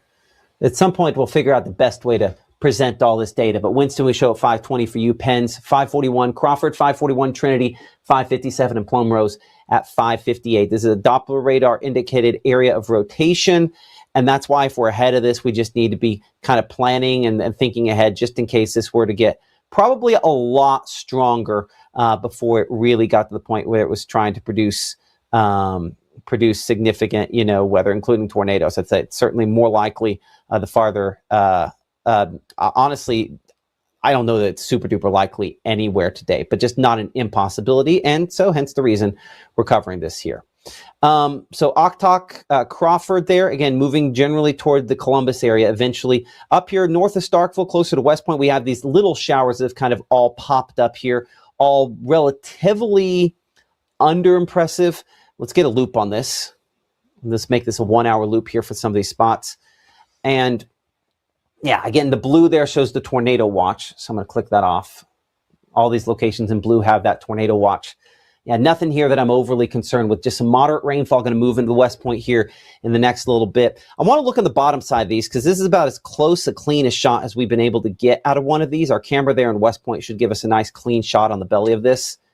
And see, that's what's interesting. Like, that looks like, that looks fairly decent considering the fact it is very unimpressive. I mean, looking at the radar there, it's just not terribly impressive. I'm going to double check. Gabe, we'll check the angle that one's looking, and then we'll come to you for Stan's picture here in just a moment. What direction the West Point camera is looking. You should be able to see that on the grid shot here in a second. So we'll double check that as we kind of come back off of that. I do want, if it's pointed a direction other than the one I was thinking of, we might come back to that here in a moment. Up here in Monroe County, these storms, we talked about at the top of the show, had maybe a little bit of broad rotation. I do not see anything overly impressive there. This is all straight line at this point here, if at all, because I have some spots you can almost kind of see how it kind of has like a little arc sort of shape on each of those. So that's a good sign. That's probably some gusty winds, but unlikely to be tornadoes, I would say. So right there. Again, some spots looking forward there. Flynn, we show 521 for you. Looking there closer to Amory, 524. The Wildwood area at 525. Becker at 526. Closer to, say, New Salem and Turon there at about 528 to 530. Parham at 536. And Splunge about 544. Some gusty winds, but I would say I put those below severe limits as well. And then as we kind of clear that off, looking northward up here in Fulton, not impressed by what we're looking at there, just mainly rainfall.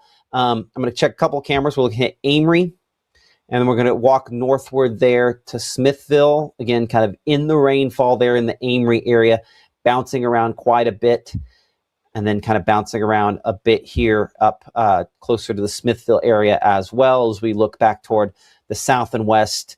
Out of that one, just some gusty winds, but again, not really in the wind. The big difference there, right, between where you have Smithville, that camera fairly steady. If I revert back to Amory for a second, it's kind of all over the place. So that difference there, as we pull all that off, is the difference between Smithville is kind of ahead of where that camera is. You know, it's just that little bit ahead shows you a sign that, again, this will have some wind with it as it moves in. Just kind of clear that off. I do want to bring in our meteorologist, Gabe Maynard, for just a brief moment here. Let's check out Stan's shots from down there with the North Mississippi Storm Chasers. And Gabe, doesn't look like anything severe out of that, but some interesting looking clouds for sure.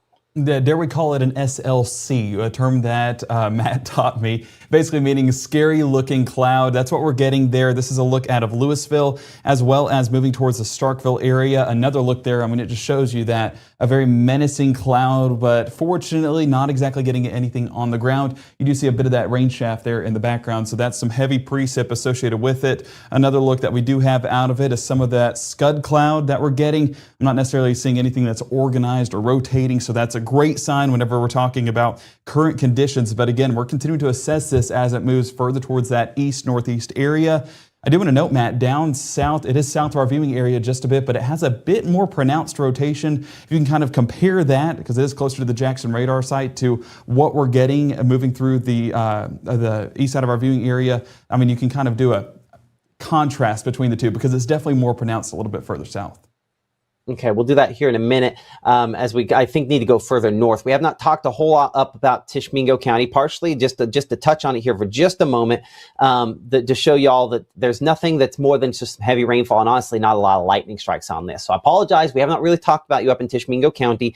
There is rain coming through with this. If I check the wind modes here, it's going to be fairly breezy, but I don't see any rotation of significance. You see the green here, the green next to red in this case has to do with the angle versus the radar site as opposed to any rotation. So this is a kind of a wall of wind moving in and rainfall and nothing particularly more than that at this point here. Come back wide, then we need to kind of hit the rest of our forecast here.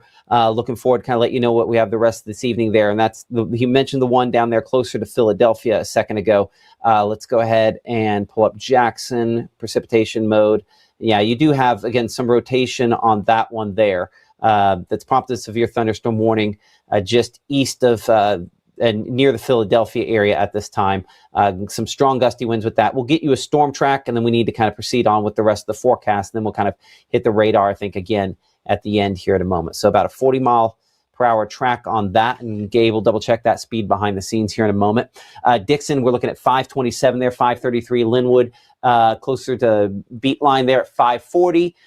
Bethesda at 544. and eventually closer to, say, Bluff Springs at 6:05, Moscow about 6:05 as well. You also are under that tornado watch in Neshoba County as well, that in effect until, as you can see, I believe that's 9 p.m. there. Double check that for a moment. Of course, yeah, that's 9 for Kemper as well as Neshoba and Leake counties.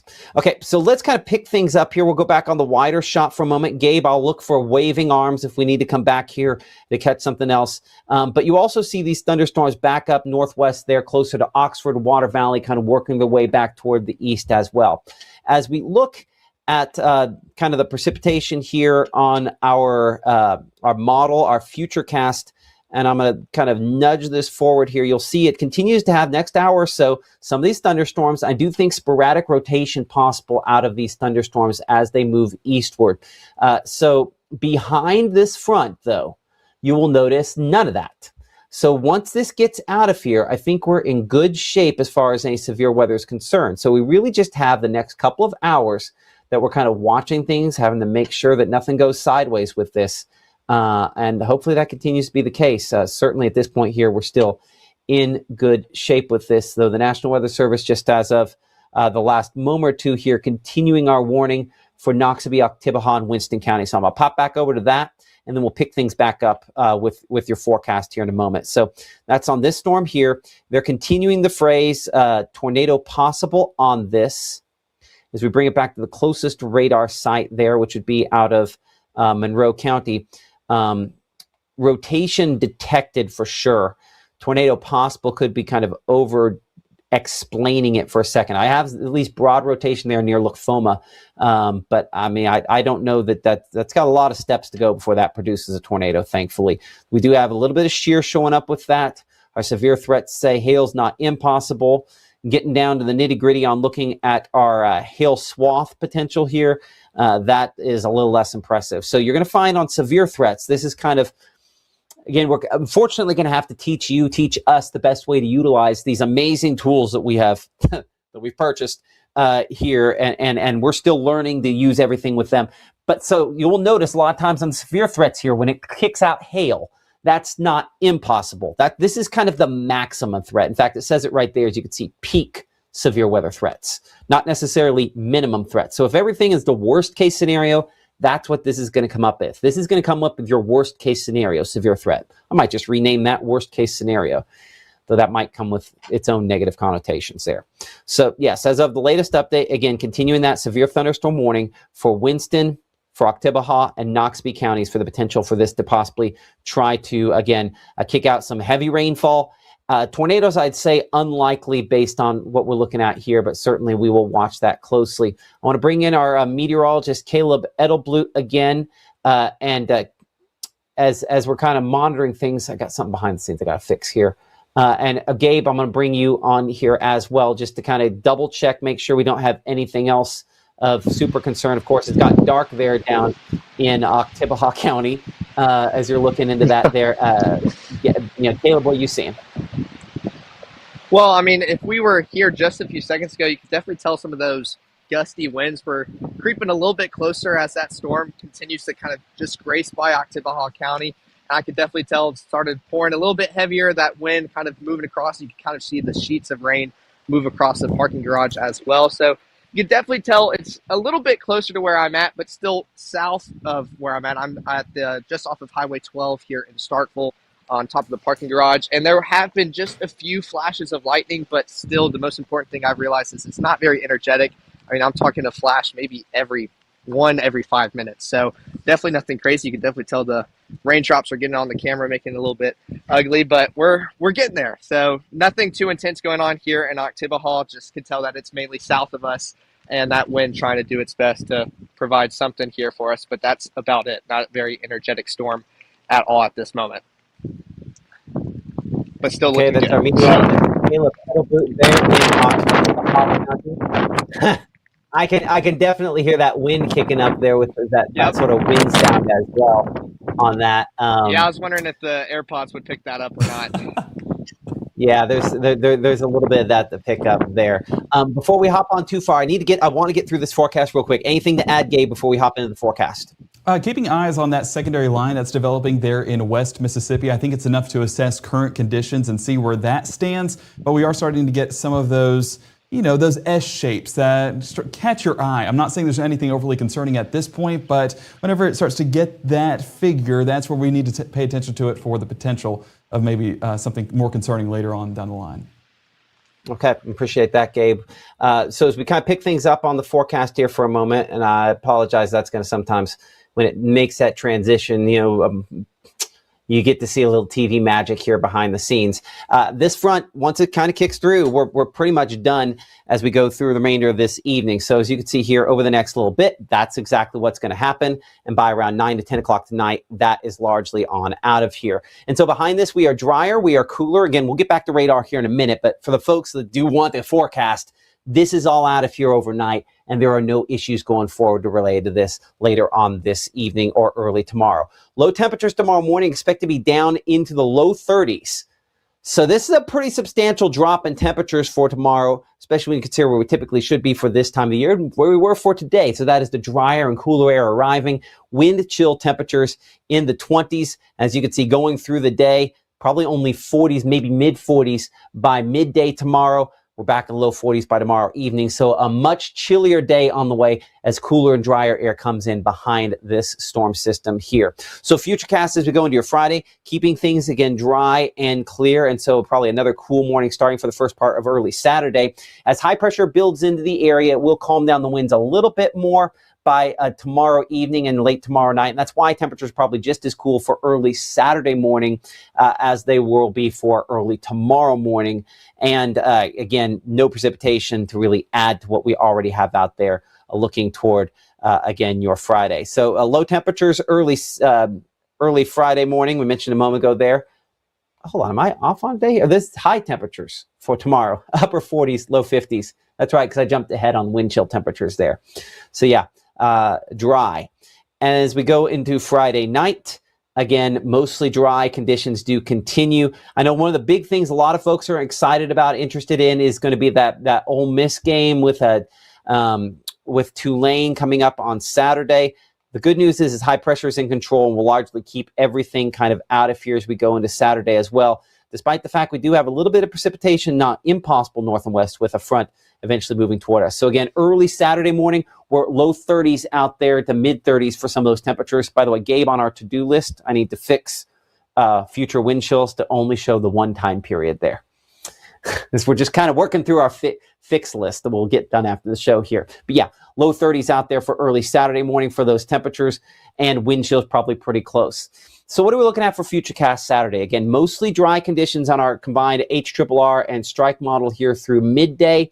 You can start to make some arguments for slight chances for rainfall late into the evening. We're hopeful that's not something that impacts that forecast for the Ole Miss game there. You see only Northwest Mississippi has maybe a spritz, and even then I might be overdoing it to describe it like that. So low 60s for highs. Gabe, also adding to our list, I need to change the background model on, that would be day 3 highs. Apparently, I'm going to catch all the things today. If we're telling people we've got a list, we might as well just put stuff on the list, right? Okay, so 7-day forecast has a 62, though, for the high temperature on Saturday. Sunday, we're 58 degrees on Monday, 66 as we look toward Tuesday. And yes, looking toward Christmas Eve and Christmas Day, we're going to have temperatures easily into the 70s for some of those days. Looking forward next week, it is a lot warmer as we go toward that time period. Okay, with that in mind, let's bring it back in here to Mississippi Live Weather Radar. I will have for you that forecast that, let's just stop. We'll jump. Give me a moment. Take that out of play. I'm going to dig up that Ole Miss forecast. If I look for the word Ole, okay. Is the 16th, is that one up to date, Gabe? Hopefully. Let's give it a go. Mr. Gabe Maynor, the brain that powers Mississippi Live Weather behind the scenes there. There we are. Man, look at that. Look at that. 61 first play temperature. That's about as good as you're going to get. So for folks looking ahead toward that, warm and mainly dry conditions, the stories as far as that is concerned there. So excited about that. Now, Gabe, I see your monitor back there has gone black back behind you. Are we good on that? Is Or is that just the storm chaser's feed going in and out? Storm chaser speed, but as you can see, I mean, blinding rainfall down where I can't remember if this or not. I got to look at who is up right now, and I'm sure they'll message me here in a moment. But yeah, tough conditions to drive in tonight with the nighttime falling in, and you have the rainfall and some of those headlights and taillights reflecting off of some of those raindrops. So we want to make sure that folks stay safe. If it's severe or not, it is going to contain some heavy rainfall as some of those rates above an inch in some spots of these storms. So we want to make sure that people drive safe. If you can, just stay off the roads until 9 or 10 o'clock this evening, and then you're in pretty good shape beyond that point, Matt. Very excited about the extended forecast, but we do have a few more storms we're working through before we're saying that we're in the all clear. Absolutely. And speaking of somebody still kind of in those storms, our meteorologist, Caleb Edelblut there, bring him in Oktibbeha County. Sorry I made you stand in the rainfall today. Is the phone still in good shape?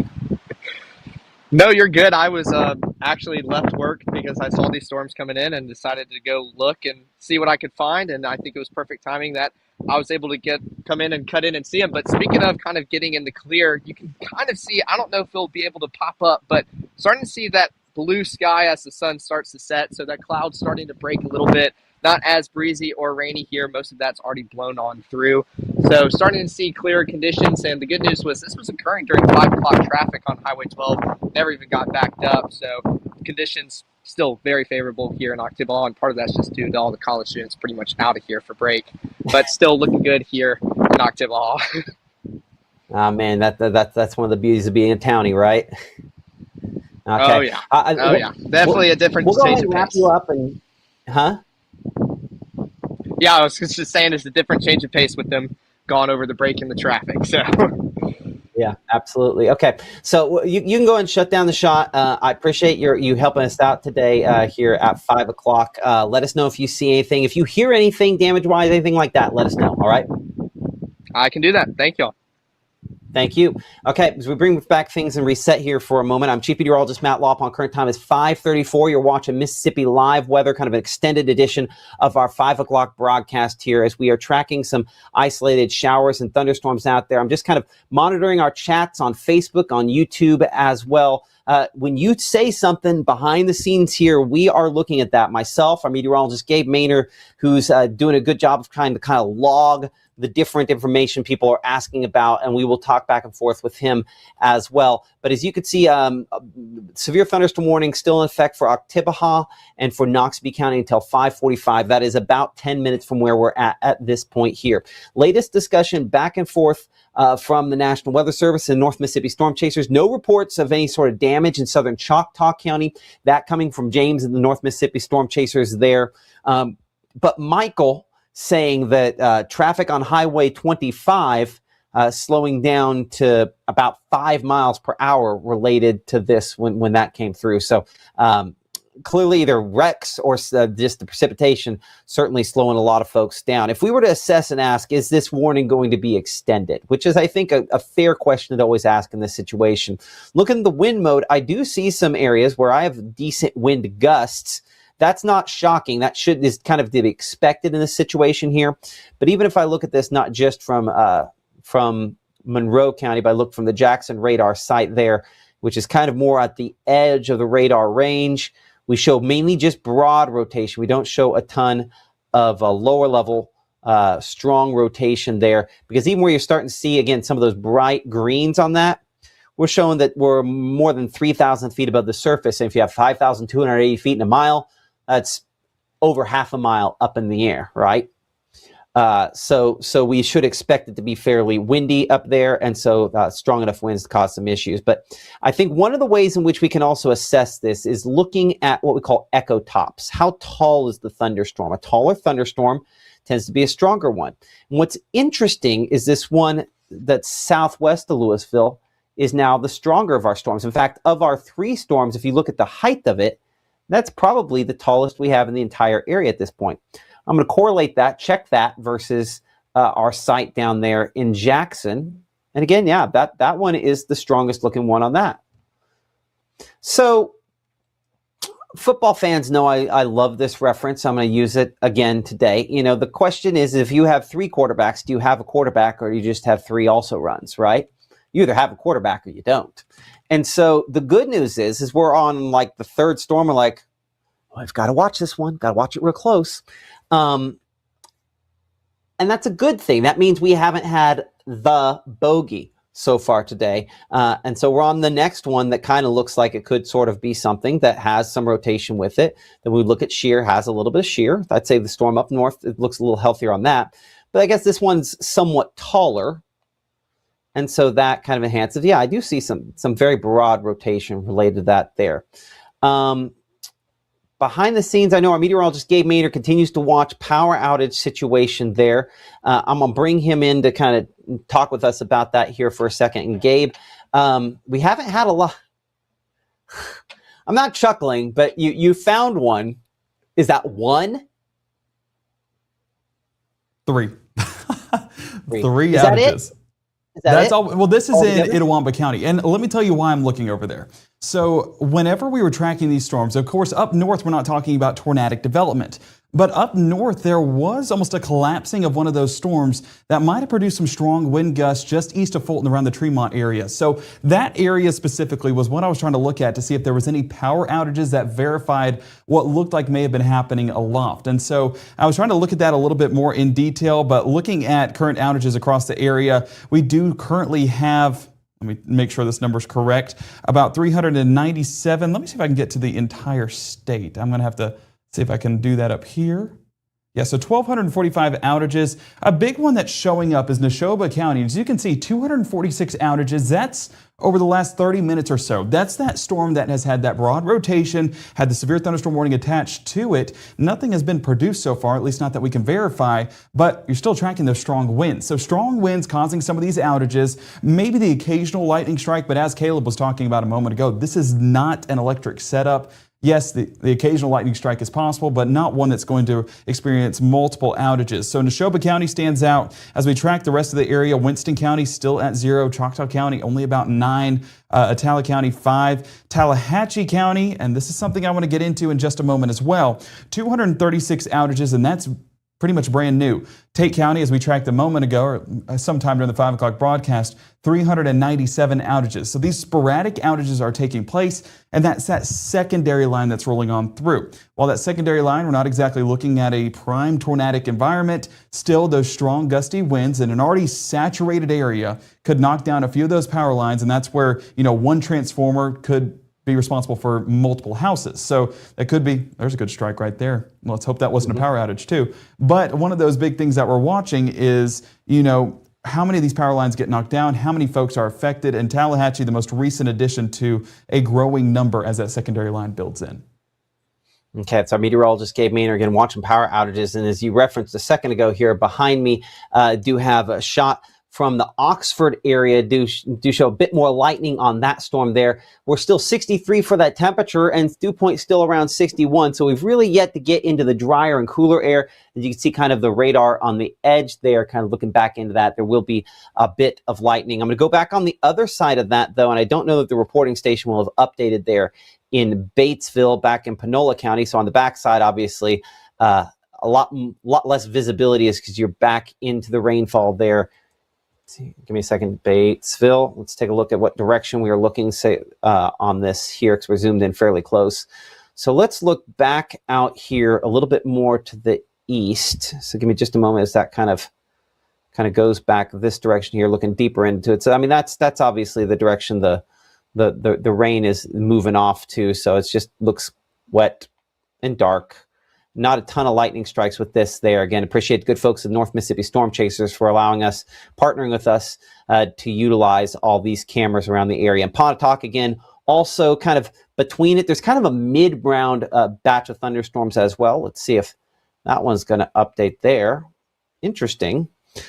Let me pull that off here for a second so we can kind of show you. Again, we're in here close around Monroe County. We'll look at that in a second, but I was looking at Pontotoc. I think we're still kind of looking sort of the west out of that shot there. The stuff closer to Okolona, when we look at the wind mode here, is not particularly impressive. Neither is kind of that last batch there as well. Still good to have some gusty winds with it, but not huge and super impressive there. So I want to come in here closer to northern Monroe County. We were in Smithville, I think, while Gabe was talking a minute ago. I don't know if I ever made air here, but I was looking at the camera, kind of swinging around the Smithville area. Heavy rainfall with that storm through Smithville, but still kind of looking back toward the west. Looks like at least some kind of flashing yellow lights from someone there in the foreground. 62 the temperature in the Smithville area at this point. I point that out because we're kind of looking at the just general shape of this thunderstorm here. Just looking at the wind. I mean, I have some limited rotation, but I would say more than anything, it's probably just gusty winds out of that thunderstorm there moving eastward. So let's get a track on that. Again, Gabe, I'm going to bring you on here for a second. Have you checked that speed recently on that, kind of checking the... You know, I did just about probably 10 minutes ago, and it was still measuring about 35 miles an hour, so maybe coming down. I still think 40 is a good bet, because if this were to speed up at all, then we will cover those areas that could be impacted. So giving more of a heads up, I would rather that happen than giving not enough time. So I think 40 miles an hour is still a good bet on this system. Okay. And whenever you have a second, once you track that out, if you want to come back, I do have the area that's affected in Tallahatchie. That's going to be for folks in Glendora. That's that outage where 235 customers are affected in one of the concentrated locations. Let's... Oh, okay. Well, sweet. I was going to let you track that first, but I appreciate it. So bringing it back here, this is Glendora. They're in the southern half of Tallahatchie County. As you can see, all of that red showing up for folks up there north. That's about 235 outages that are currently being reported. That is east of Highway 49 east. And so that continues to grow, and folks are at Entergy are addressing that and hopefully get that resolved here shortly. If we jump down south, Entergy also reporting a few outages there west of Greenwood. It's not a lot. It's about 2 outages affecting about 11 customers. So we're continuing to address that. I know folks over there in Greenwood, they're with Entergy, hoping to get that addressed as well here pretty shortly. That is right along Highway 49, a little bit north of Highway 82. So that's the outages we have so far, but I do expect that to grow, unfortunately, as we head into the next couple of hours. Just hopefully it grows minimally rather than exponentially.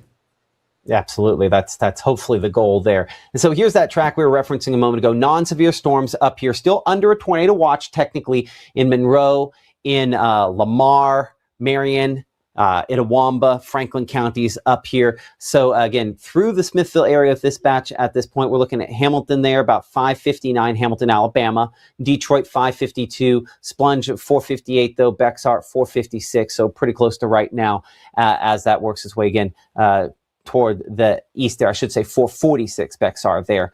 Gatman 601, Cruz, Soligent around 610 to 614 or so there. Beaverton about 617 as that kind of continues to work its way eastward. Let's go ahead and reset things here for a moment. I'm Chief Meteorologist Matt Lawpon alongside our meteorologist Gabe Maney. You're watching live coverage here of thunderstorms. Now, what are these? Most are not going to produce severe weather. Let's be crystal clear. Hopefully we've said that a bunch. But most are not going to be severe. Now, I do see Felicia at 40 after. So we're about 5 minutes ago. I just happened to see this comment a second ago saying, Matt, what about dangerous storm approaching your area? Now, one of the cool things about the app is it does have the ability to kind of see pre-severe information. Now, listen. You can have a dangerous storm that has a lot of lightning, but does not produce damaging winds or hail or tornado. So that dangerous storm, and there's also another one that says twisting storm. Those two alerts are kind of pre-severe sort of alerts. They're more likely to have false alarms. So there will be times you get a twisting storm, nothing happens, right? No tornado warnings, nothing happens. There'll be times you get a twisting storm and it gets upgraded to a severe thunderstorm warning and tornado warning. So those are some early alerts. So if you can palate getting, what is this? Why is this coming in? Sort of alerts that don't pan out. Those are some things in there. We left that in. I debated pulling it out because, again, it's not an official alert from the National Weather Service, from the government. It's not an official push that I'm looking at, but it is something that Mississippi Live Weather Radar is kind of assessing some of that shear. It's like, maybe there's something here. It triggers that alert on the phone. So it's kind of an early heads up. There are a few of those in there. I apologize. We're going to figure out whether or not it makes sense to do those a long time. But you know, that's certainly what we're doing now. I do see Kim also asking about suspenders Every one of my suits has suspenders on it. I'm not sure Gabe's everyone, but I think a lot of his do as well. North Mississippi storm chasers out there continuing to kind of monitor things again on the road this evening. Gabe, I think your microphone is up as well. Do we know who we have here? Still trying to nail that down, to be honest. But hopefully folks at the North Mississippi Storm Chasers, they let me know here shortly. But probably still Adrian, I'm assuming. I would assume so. But I know Stan was out there talking about a few of these storms. I think he's headed back home. But yeah, just continue to look at a soggy night for some spots with that heavy rainfall still coming down.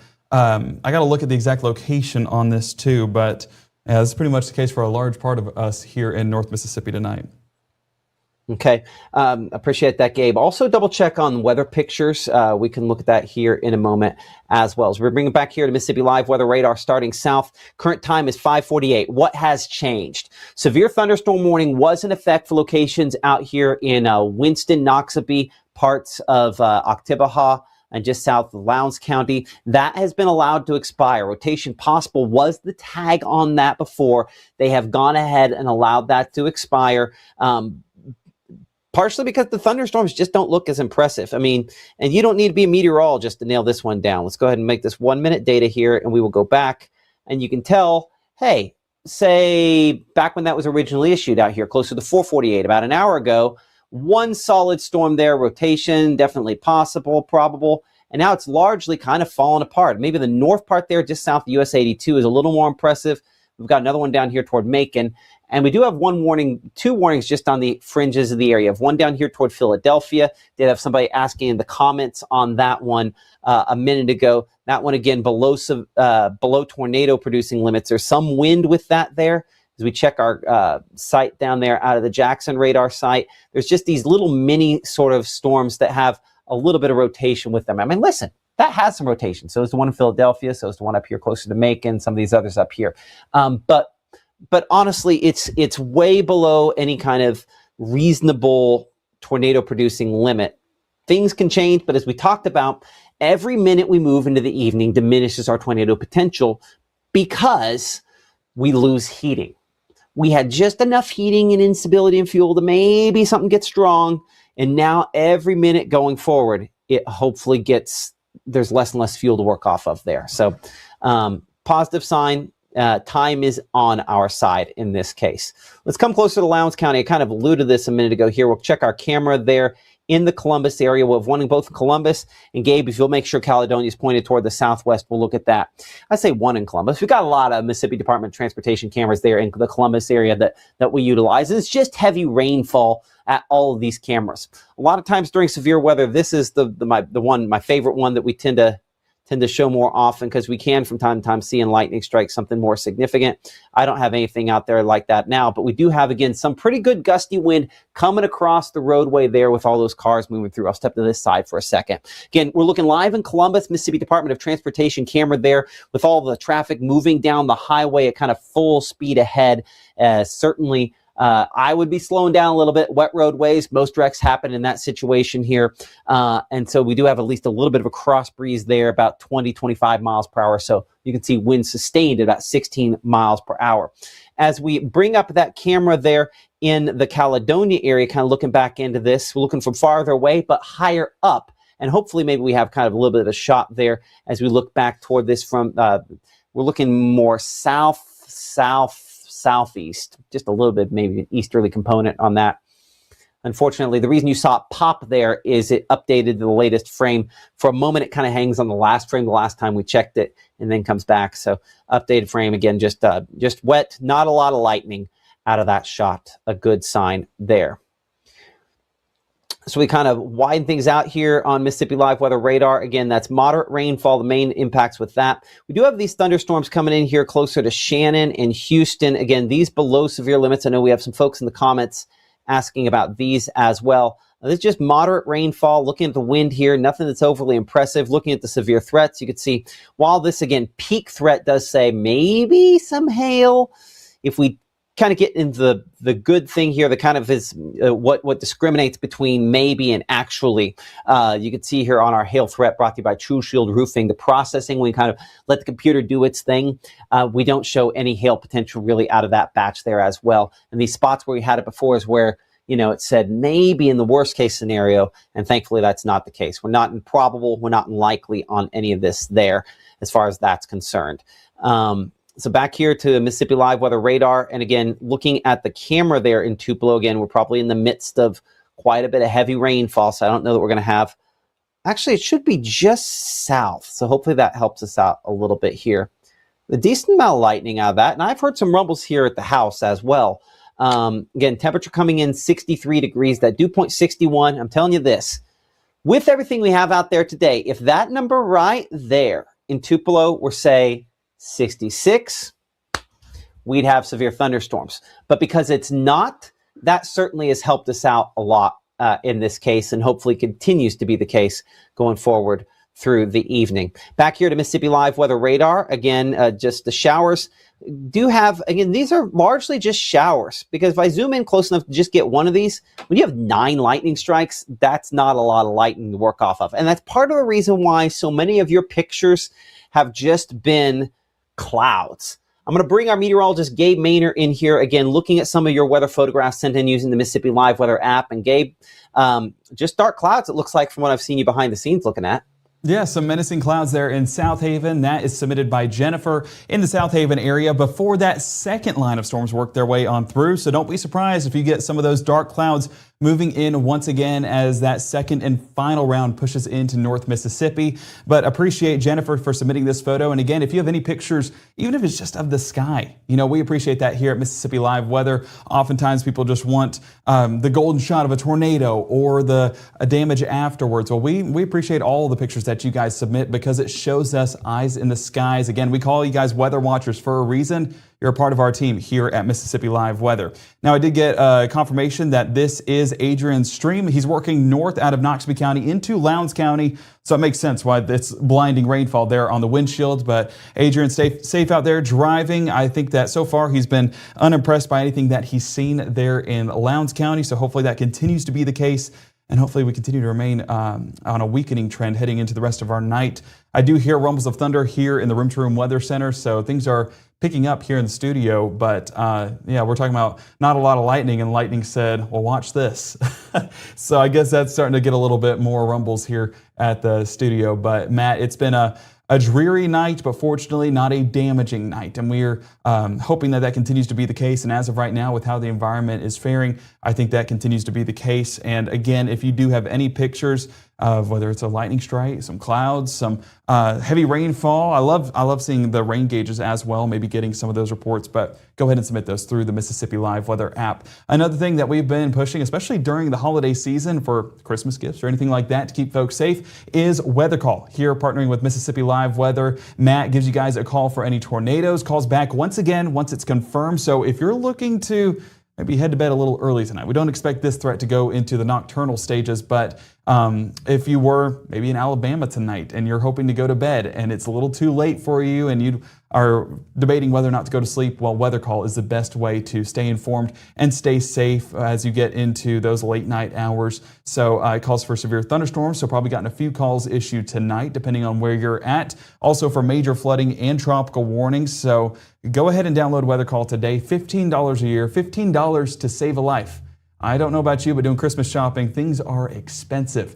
You can't find anything for $15 a year. So go ahead and have that today. Partner with us and partner with Weather Call so that way you can stay informed and stay safe as severe weather continues to roll through North Mississippi. And this time of year, we're not even in the peak of severe weather coverage. The occasional severe weather day is possible, hence why we're live right now. But heading into that spring season, that's where we expect more of those severe weather situations to happen. And having Weather Call a little bit in advance will definitely be beneficial come that time. But Matt, we talk about layers of protection, building your armor, and that's going to be with Weather Call. That's going to be with the Mississippi Live Weather app. Code Red whenever it gets up and going, and I did look for an update that they have not had an update so far on whether or not Code Red is back up and running, looking for a backup option. So we're hopeful that can happen soon.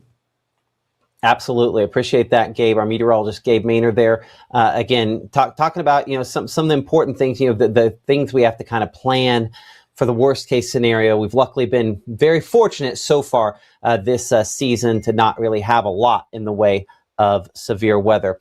Checking power outages again. We have not had a ton of power outages across the region. Just checking the numbers here, though. And I'm going to have to pull off our warnings. Give me a moment so we get an accurate look at that. And again, a few spots out here in the Delta where we've had some of those, like Tallahatchie County, we show about 200. Up there closer to Tate County, about 300 power outages. Couldn't hurt, Gabe, to just check to make sure Maggie has some power back there as well. Power just went out in Oxford at Ashton's house. Ashton, one of the storm chasers that we've utilized in the past around the region. So, there's at least some sporadic power outages out there ongoing as well this evening. But let's bring it back here to the rainfall mode on Mississippi Live Weather Radar. We do, again, a couple of things that we're going to be balancing. So coming up here in about a minute, we're going to start our 6 o'clock broadcast here. And what we're going to be looking at, again, some of your weather pictures as those are coming in. As you heard from Caleb, the worst part through there. And we do have a new warning on the fringe of the Mississippi Live Weather area that we are tracking. Where is that, and what kind of impacts are they seeing? We're going to take a brief break here and rejoin you again with continuous coverage as Mississippi Live Weather at 6 begins here in. When choosing a dentist for our family, Tupelo Smiles was the answer for us. They greet us with warm smiles right when we walk in the door, and they make us feel so welcome. We love Tupelo Smiles.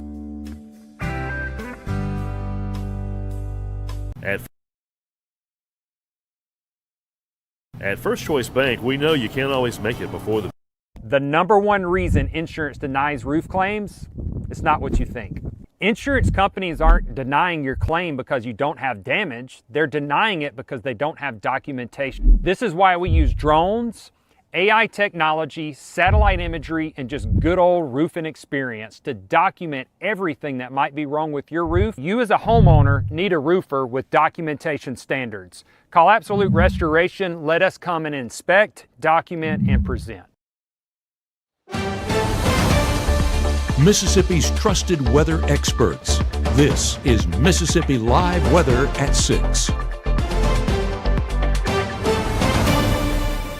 Tornado watch remains in effect for some locations across northeast and east Mississippi until 9 p.m. I'm Chief Meteorologist Matt Lawpon alongside our meteorologist Gabe Maynard. You're watching Mississippi Live Weather at 6 here from the Room to Room Weather Center. We've been tracking these storms, and as we have said earlier, and as we've said over and over, most will not produce tornadoes, and so far none have done it. And a thing that I think a lot of us are very thankful for. More on that here in just a moment as I'll kind of bring this in to show the whole area. We do have severe thunderstorm warnings on the fringe of the area, both up here for locations toward Colbert, as well as Lauderdale counties up in Alabama, and then south for Kemper County. New severe thunderstorm warning issued for you until 6:45 p.m.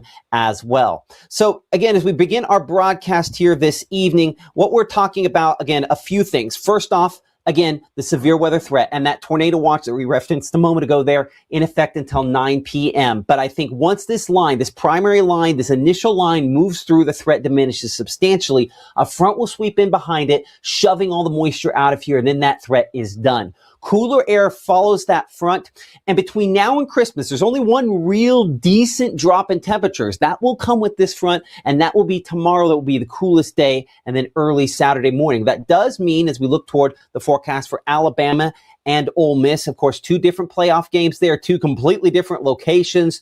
I think in both cases, we're hopefully dry, but vastly different when you take into account temperatures and wind and all those other sorts of things. More on that here in just a moment. As we look at the first 12 here, again, we're at the peak of our rain and storm coverage now. That will diminish more as we head into the evening. As you can see, by 10 p.m., we're only 10% on that rain coverage there, 48 that temperature then. We're 42 by 1 o'clock in the morning, 35 by 4 a.m., and low 30s, again, down below freezing, but you factor in the wind. And again, last day for a lot of those kids to go to school in this winter, or this fall semester, because technically we're not winter yet. But before we go to winter break, that way of describing it, it's going to be cold tomorrow morning. We'll look at those wind chill temperatures coming up here in a couple of moments. On Mississippi Live Weather Radar, again, the ignition point for these thunderstorms here is again, this front kind of moving through the area. As that kind of moves in from the north and west, drier air will come in behind that there. And so that will kind of ignite the storms along the leading edge here. But after that, with a lack of moisture, we're going to have a lot less in the way of active weather and storms and things of that nature for quite a few days. In fact, as you can see behind it there, while there is some snowfall, some things like that, it's way back to the north and west, very far removed.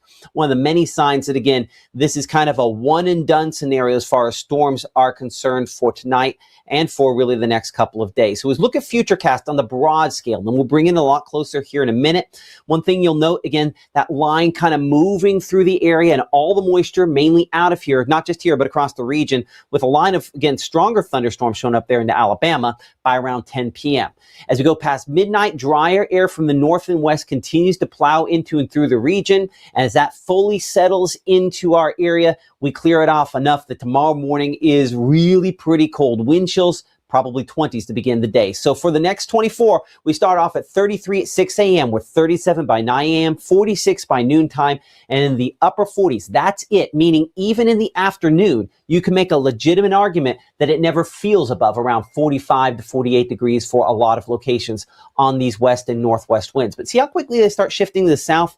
That will start bringing in milder conditions as far as temperatures are concerned, and that'll be a warm-up for the weekend. It just takes getting fully into the weekend before that happens. Coming up in 60 seconds, we're looking at the latest on Mississippi Live Weather Radar, tracking those storms that are out there now, breaking down your forecasts as we go toward, of course, SEC football. We have two big playoff matchups that begin as the playoffs get going this weekend. That and looking toward Christmas as Mississippi Live Weather continues from the Room to Room Weather Center right after this. Enjoy your home for the holidays with store-wide savings at Room to Room. 50% off, 48-month special financing, and as our gift to you, a free accessory buyer's card. There's something here for everyone, including gift cards. Merry Christmas from Room to Room Tupelo. When choosing a dentist for our family, Tupelo Smiles was the answer for us. They greet us with warm smiles right when we walk in the door, and they make us feel so welcome. We love Tupelo Smiles. As a bankruptcy firm, Mitchell, Cunningham & Bowling realizes many people are worried about their finances. We're here to guide you through the next steps to restart your life with easy video appointments. New clients don't have to leave home to get information about becoming debt-free. Also, convenient in-office appointments are available at the low cost of $340 upfront for a Chapter 13. You can be on your way to being debt-free. Contact Mitchell, Cunningham & Bowling today or visit our website at mcdebtfree.com. We are here to help you. This portion of Mississippi Live Weather is presented by Little's Jewelers. Right now, from the Room to Room Weather Center, here's Mississippi's Chief Meteorologist, Matt Lobhon.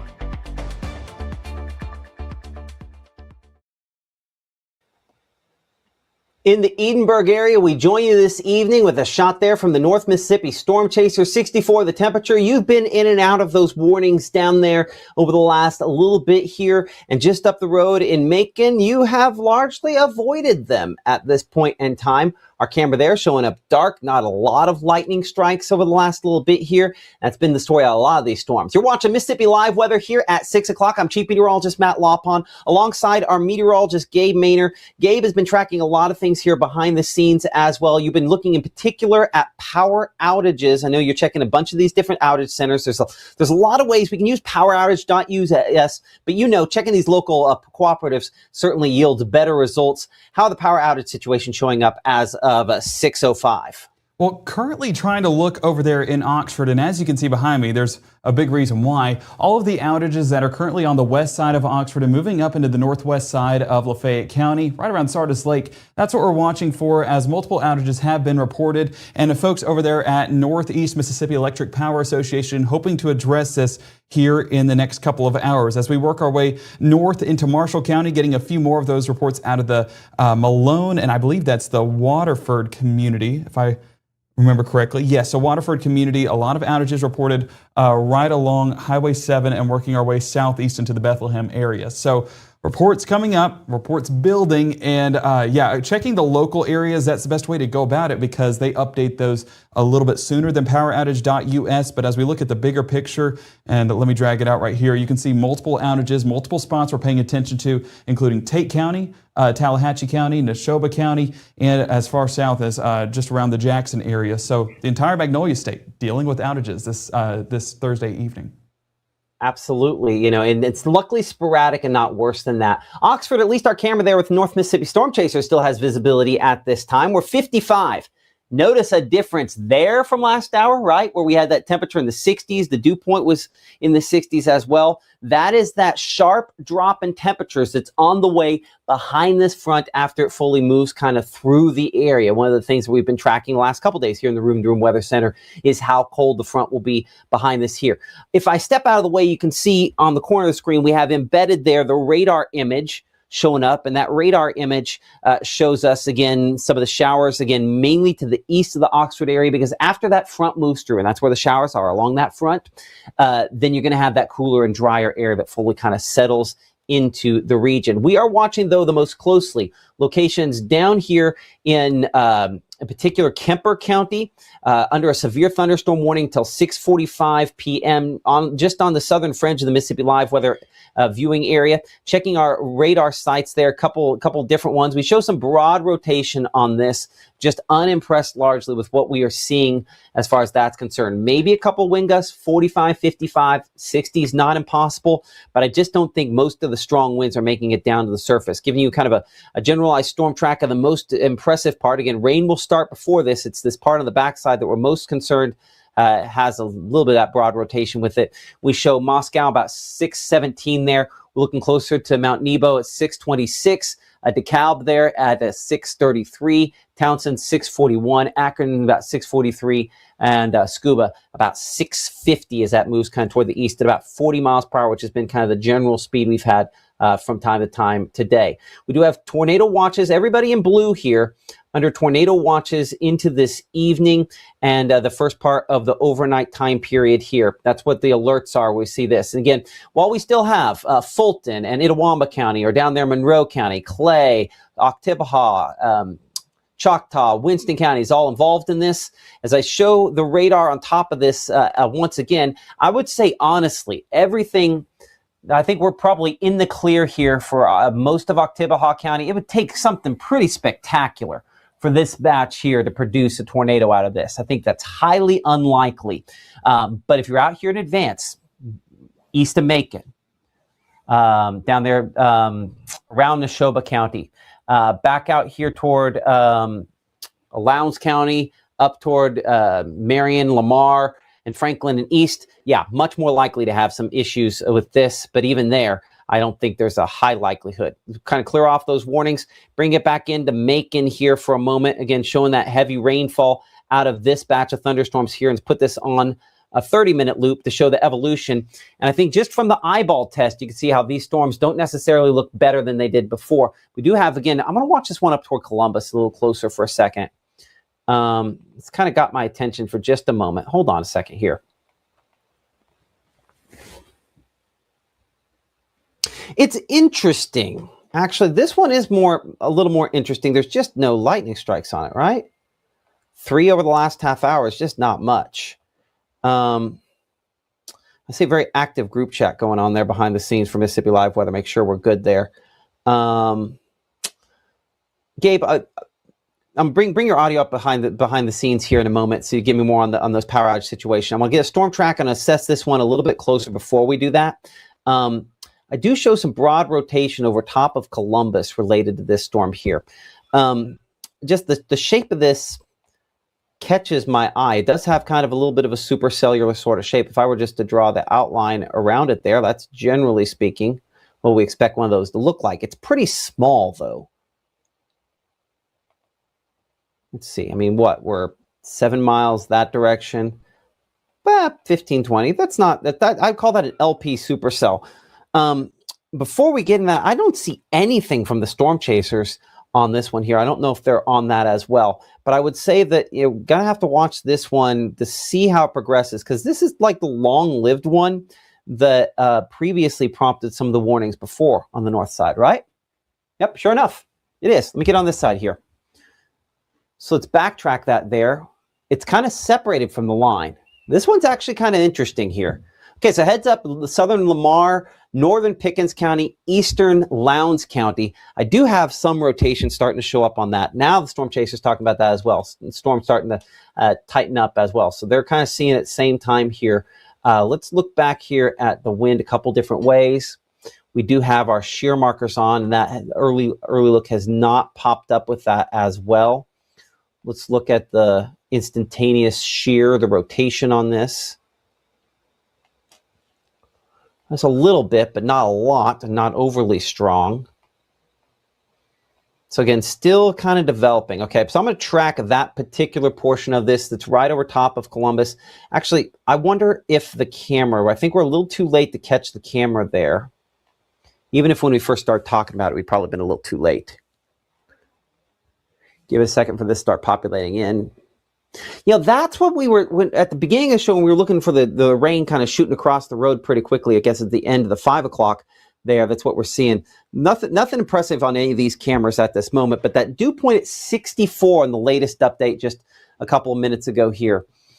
You know, that's just borderline. If that were 66, 67, I think our tornado potential on this would be a lot higher. In saying that, I'll just use the eyeball test here really quickly, and I mean, I don't know that we're going to get this all the way to produce a tornado, but that's decent looking.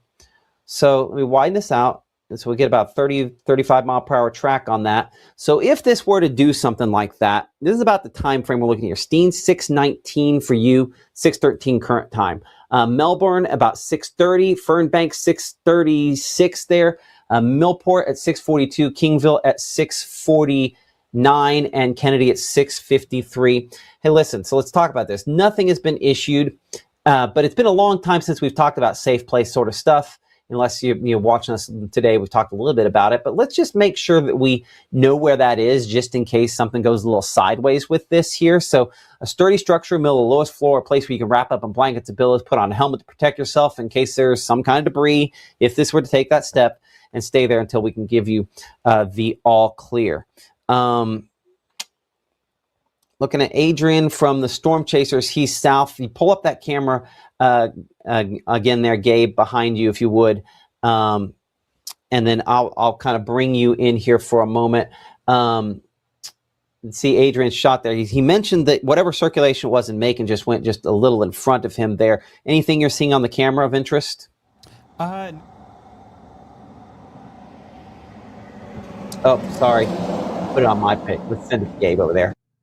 Nothing on my end except for the fact that the rain has subsided a bit, so it looks like a little bit of a drier forecast, still some slick roadways, but yeah, nothing of note so far. But Adrian, of course, keeping eyes behind the scenes on that cell, and I'll keep eyes on it behind the scenes here as well. I do want to say with that, and while you're here, we can talk about it. This was a viewer submitted picture, this from Santana, as Whoa. I drag it in. Yeah, lightning. Few strikes, but some of those strikes pretty impactful. So this, of course, this is in the Holka area, striking that tree line. And from what I've heard, no damage or nothing of that matter, or nothing significant has been reported so far. But that is a significant strike that reached all the way to the ground and hopefully didn't cause too much of a fire out there. But so far from Santana, everything is okay. But that's the type of stuff we're dealing with. It's not an active or energetic night, Matt, but some of the stuff can be impactful. That is energetic for sure. Yeah, that is your word when it comes to lightning, isn't it? Energetic. Well, yeah, I feel like it's a good description. It energized those trees, that's for sure. So, yeah, in the worst possible way. I appreciate that, Gabe. Again, as we bring back here onto the Mississippi Live Weather Radar, just kind of watching this line up here north toward Hamilton. It's fairly sporadic on that. I don't have a whole lot of good wind areas there of concern, thankfully, but certainly going to have to keep watching that north part there. We're going to take a brief break. We're going to go really in depth on that storm down there around Columbus. Typically, we dive into the whole forecast. We're going to take a quick break here while we have a moment and be right back after this as we're looking through. If you do have again, reports here. I see some folks ask about near Columbus Air Force Base. Jennifer, We're looking at that for you here in 60 seconds as Mississippi Live Weather continues right after this. Give the gift of a delicious burger from Bulldog Burger, a soup and sandwich from Sweet Pepper's Deli, appetizers and cocktails from the Grill, or even a wood-fired steak from Harvey's. Choice is the perfect gift. An all-in-one gift card from Eat With Us. We come from a long line of farmers, and there's a sense of pride, but there's also a significant amount of pressure. Farmers have to take care of their physical and their mental health, because what's a farm without a farmer? Watching the sun come up, that's my time. I can have a cup of coffee, and every day is a new opportunity. That's cool. Yay! Don't forget to check in on yourself. Love your mind. If you're a family of 4, 5, or 6, 7, Merry Christmas from Mississippi Live Weather. That was good. I think that was the one. Okay. There we go. Oh, you guys didn't do it. No, we didn't.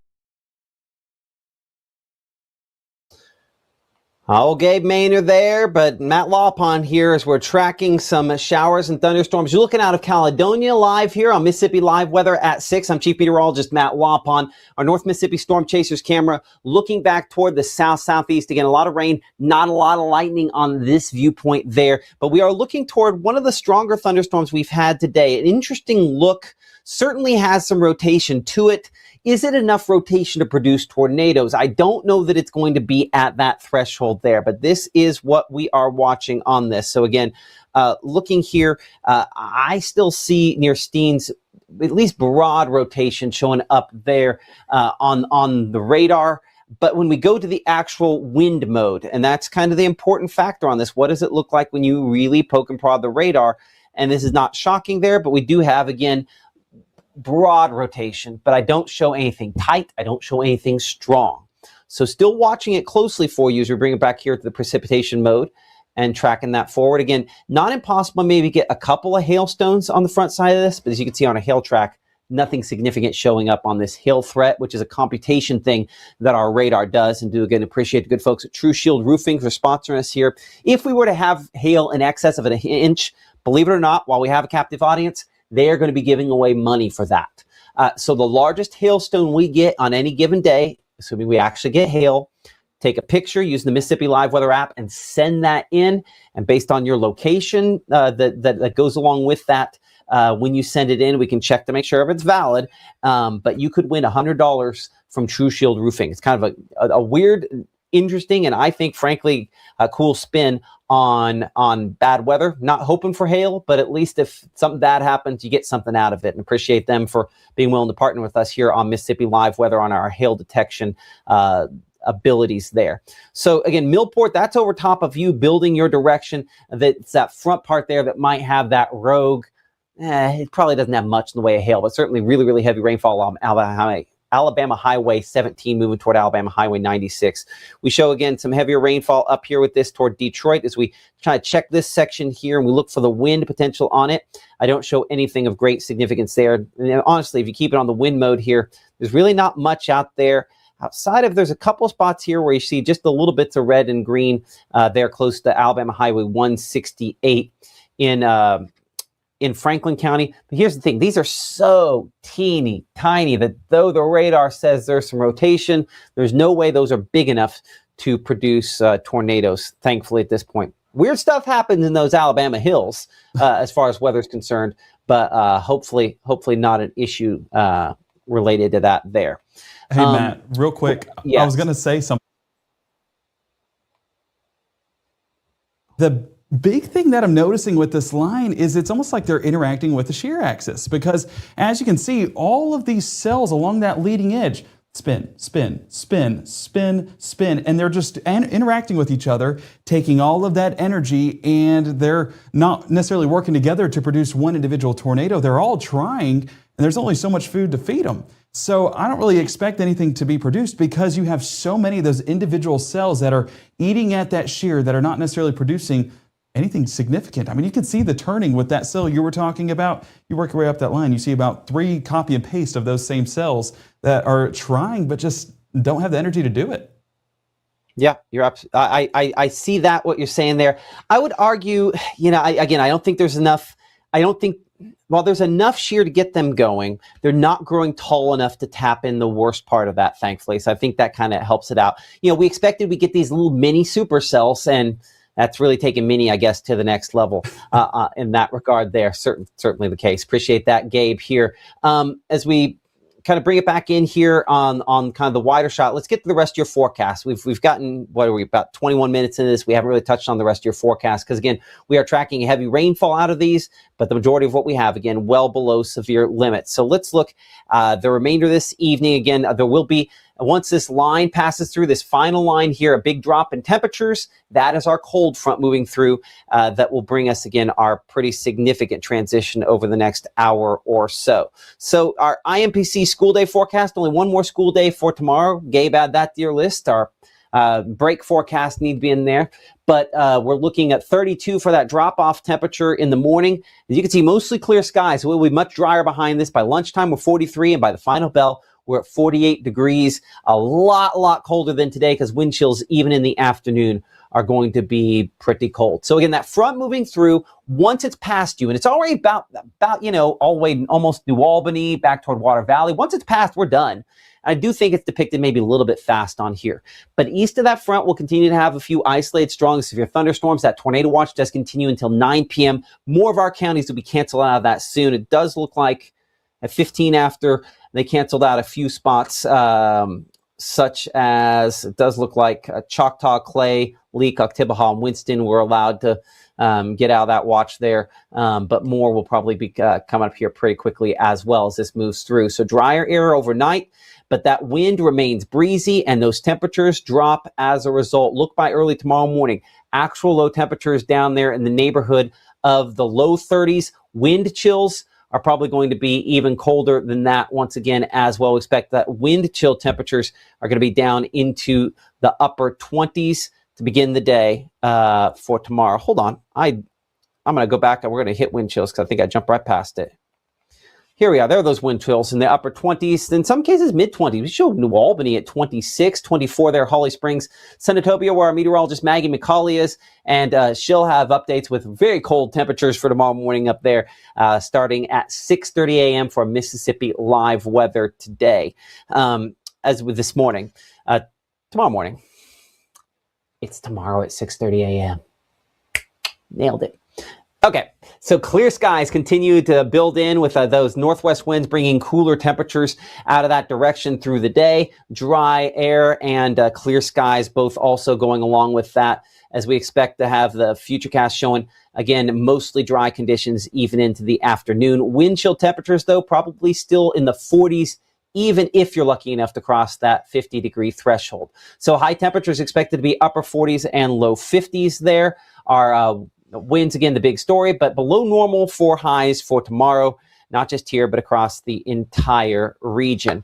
Let's talk Alabama football, because, of course, big game for Alabama tomorrow in the college football playoff. Ole Miss's big game coming the day after that. Kickoff temperature is 54. As we've been talking about the last couple of days, those winds remain very strong out of the south, expected to be very, very windy for that game. Yeah, will that be a factor in it? Absolutely. So looking forward to kind of seeing how that one ends up playing out there. Again, kind of a cool experience, I know, for folks to be able to play the same team again. And it's just so odd that the Ole Miss also gets to pull one of those as well. Of course, more on that coming up here in a moment. We'll get to that forecast here in a second. So Futurecast for your Friday evening, dry and clear. You can see the blue there at the edge of the screen. That's high pressure that's kind of building in, making sure we stay dry, making sure we stay clear into and through your Friday night into early Saturday morning, and under mostly clear skies, expecting another cool start to early Saturday morning as well. So low temperatures somewhere in the neighborhood of the low 30s again early Saturday, but from there it is up, heading toward that Christmas holiday. We're 35 for the low in Louisville, 37 Belzona. Of course, all eyes on Oxford there, coming in 33 for the beginning temperature. If you're getting out nice and early to do all that tailgating or heading to the Grove, expecting Mother Nature to stay out of those plans. Strike and our HRRR models keeping us dry through midday on your Saturday. But notice our next front coming in, and this one does not have much in the way colder air behind it. More than anything, it's just kind of a little lifting mechanism, and it kind of stalls our warm up for just a brief moment. So as that moves closer, if you look very, very closely, and got to look really closely there, up closer to the Memphis area, our model's just a little bit of green right there, that little speck. Watch how ridiculously close I have to get. That's as much moisture as we're showing there. Not much, obviously. So high temperatures on your Saturday expected to be in the middle 60s to maybe upper 60s. You know, our 30-year average for this time of year, our normal's 55. So big difference between tomorrow, really, really cold, and then much more manageable by your Saturday afternoon. 7-day forecast, I'm going to show you first, and we're going to show you the Ole Miss forecast right after that. But 49 your Friday temperature, we're 62 by Saturday. Rain chances for the weekend, pretty limited, only around 20% or so. And we expect that by next week, we're going 58 by Monday. And then no excuses for men. We're terrible about this. But guys, to get the shopping done, there's no excuse, at least weather-wise, related to that. It is going to be warm. It's going to be dry. Don't tell me it's duck hunting weather. That might be too warm for that. So anyway, a much warmer forecast. Of course, you always can get that 7-day forecast on the 24-hour shower channel on the Mississippi Live Weather app. Okay, here's the one that we've kind of teased multiple times here, and we'll come back to radar here in a moment. This is our SEC football forecast brought to you by Carl Hogan Toyota for Tulane and Ole Miss. 61 first play temperature on that. That is about as spectacular as you're ever going to get for any game, pretty much any month of the year. But December, and what some are calling the biggest playoff game in Mississippi history, excited for that. Gabe, I do want to know, is Cole Meyer's video for this ready to go behind the scenes here? We are thumbs up on that. Well, I will let you go ahead and trigger his update on this. Will Cole Meyer's been helping us out with sports all year long on Mississippi Live Sports, and he is giving us a preview of this game. Of course, is a huge game. And then right after that, we're going to come back and we're going to hit the very latest on radar here in a moment. I do want to hit Will's update that he got for us related to this. Welcome to Cole Meyer's Corner. We continue to hang out here in Oxford as we get ready, as does this campus, for one of the biggest events this state has ever seen, hosting a first round of the college football playoff. It'll be this Saturday afternoon against Tulane. And yes, things have definitely settled down here on this campus after the whole Lane Kiffin drama. He's now off to LSU, and Pete Golding and company, they are getting ready for the Tulane Green Wave. And what a year it has been for the Rebels. 11-1, most wins ever during a regular season. They've never won 11 before. And you know what was really remarkable is that this is a team that had to replace 20 starters from a year ago. And this was supposed to be a rebuilding year, but yet they are the number 6 seed in the college football playoff and getting to host a first round game, which is huge. Folks this week are telling me they're expecting 500,000 people this weekend here in Oxford. Talk about an economic impact. What a boost to the local economy. And it is a tough ticket to get inside that stadium Saturday afternoon at 2:30 in that matchup with Tulane. Now, the American Conference champion Green Wave from New Orleans. Tulane was here earlier this year, and it was not a good result for John Sumrall and company. Of course, Sumrall is not only coaching Tulane this week, but of course, recently he took over the job at Florida as well. So he's working 2 jobs, and he was saying this week that he's getting about 2 hours of sleep each night working those 2 jobs. But anyway, yeah, it was 45-10. Sumrall and the Green Wave got beat by Ole Miss back in September. They're hoping for a much closer game this week. Obviously, Tulane is a different team, but you can say Ole Miss is a different team as well. Obviously, the head coach, Lane Kiffin, he is off to LSU, and it's a Louisiana native, Pete Golding, taking over as the head coach. And what an opportunity for Pete Golding. Are you kidding me? Your first job as the head coach, and you're coaching in a college football playoff game? What a big deal for Golding. And, of course, he will have the new LSU offensive coordinator, Charlie Weiss Jr., calling the plays for Ole Miss as long as the Rebels are alive in the playoff. Now, if Ole Miss can win, they'll take on the number 3 seed Georgia in the Sugar Bowl on New Year's Day, and that would be yet another rematch. It would be the second rematch in a row for Ole Miss. Remember, they played Tulane during the regular season, and their only loss was at Georgia this year as well. So it'd be 2 straight games would be rematches for Ole Miss if they can take care of business inside that stadium Saturday afternoon at Vaught-Hemingway. So don't forget, we'll have more previews this week, but for now, that's the story here in Oxford. We'll send it back to you guys in the studio. Appreciate that, Will. New update here, and this coming from folks, behind the scenes, talking about some power outages in the Banner community, also some there in the south side of Grenada. New update in the last couple minutes, up to 1,000 power outages there in Grenada County related to this. About 200 just off there toward Tallahatchie County as well. But that 1,000's a pretty good sized number just coming up here in a minute, placing it at about 8% of the whole county without power at this instant. We have some other power outages, Banner community, as you can see back toward Eupora, Oxford. They're all much more limited numbers than what we have out there in Grenada County. A slightly greater number also up there, it looks like closer to, say, Tate County at 2.5%. And we are dealing with, again, some power outages up for Tishmingo and Lamar counties, a slightly greater percentage on some of those, but the total amounts not nearly as significant as the number there in Grenada County. You also see on the screen a new severe thunderstorm warning that's been issued for Franklin County, Alabama as well. So again, a couple different things that we're monitoring here at this time as of now 6:32. Let's bring it back to Mississippi Live Weather Radar, looking at that latest data, and I'll go and clear off all those quarries, as we call them. And we're looking up here toward Vina and Burnt Out, out there toward around Russellville. As we put this into motion here, make this say, make it a 30-minute loop. We'll make it go nice and slow so we get all the data in there possible. Again, some gusty winds. I'd say the main impact with this there as it kind of rolls towards some of those directions. So we'll bring in the latest scan here. And let's look at the wind mode on this. Again, I show some gusty wind and maybe just the littlest bit of rotation, but more than anything else, again, this is heavy rainfall. This has some lightning, not a ton of lightning strikes. We only have 76 on this shot here. One of those things that we're watching. So let's get a storm track. Again, we're going still about 40 miles per hour on this. Then we'll check on some more weather pictures and some of those power outages from our meteorologist, Gabe Maynor, here in a minute. But we show Atwood there at around 6:35, Dempsey at 6:35, Old Nauvoo is about 6:37. But we're also going toward a Bell Green at 6:42, Duketon at 6:49, Nix at 6:52 there, Russellville 6:53, Spruce Pine 6:57, and Pleasant Ridge about 6:57 as well. I'm bringing in our meteorologist, Gabe Maynor, again. No reports coming from this one that I'm aware of, but what do you have there behind us? Looks like an interesting looking shadow. Definitely. And this is what, this was submitted by Christina in Clarksdale, Mississippi, letting us know a little bit about the experience. And I do want to read, if I can find it again, her exact experience, but it was basically, here, I can find it right here.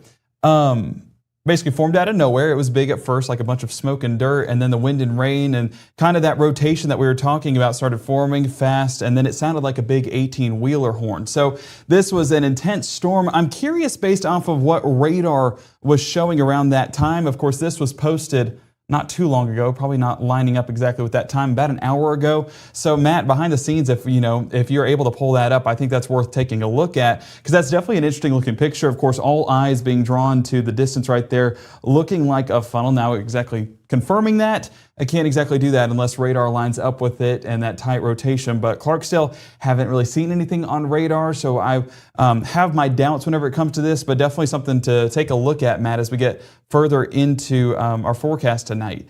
Also going along with that, some of the reports that we're getting out in the field, and that does include our power outages that are over in Grenada, that secondary line, gusty winds. I would argue that some of those are more gusty than that first round of showers and storms. So it's something that you might want to go ahead and secure some of those loose objects if you've not been impacted by that line so far, but also go ahead and charge those phones, charge those devices, because even at the Maynor household, there's no severe weather over there, but my wife letting me know that the power was blinking a few times, so shows that those winds going to be damaging and potentially take out a little bit of that power. So right now, Tallahatchie, we reported on you a moment ago. Tate County, same thing. Now Grenada, the latest to be added to that list, and we expect more to move in as that line progresses across North Mississippi. But Matt, it's definitely packing a punch, severe or not. It's pretty breezy. Absolutely. And I went back and I looked at that. We're not going to have a good look at that. There is a radar that we don't have access to that's out there toward the Clarksdale area that have a better shot of that. just, and I'm standing in front of it there. I'll look a little closer. I'll leave you up here for a moment. Yeah, I mean, listen, like you can get gusts, like there's a thing called a gustnado, kind of, where right on the gust front. I'm not saying that that's what happened. What time did they say that was? Not exactly a confirmed time frame, but it was submitted about 5:09. I don't know if that lines up with it, but yeah, that's not bad. That wouldn't be that far off from that. But I don't have nearly enough here to be able to really confirm or deny anything on that. Let's see if the wind. Yeah, let's see. It's just outside of the reach of the Memphis Tower Doppler weather radars. It's called.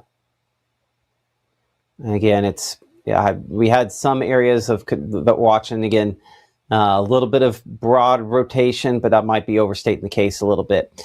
Either way, not a ton out there to speak of. Let's see if that.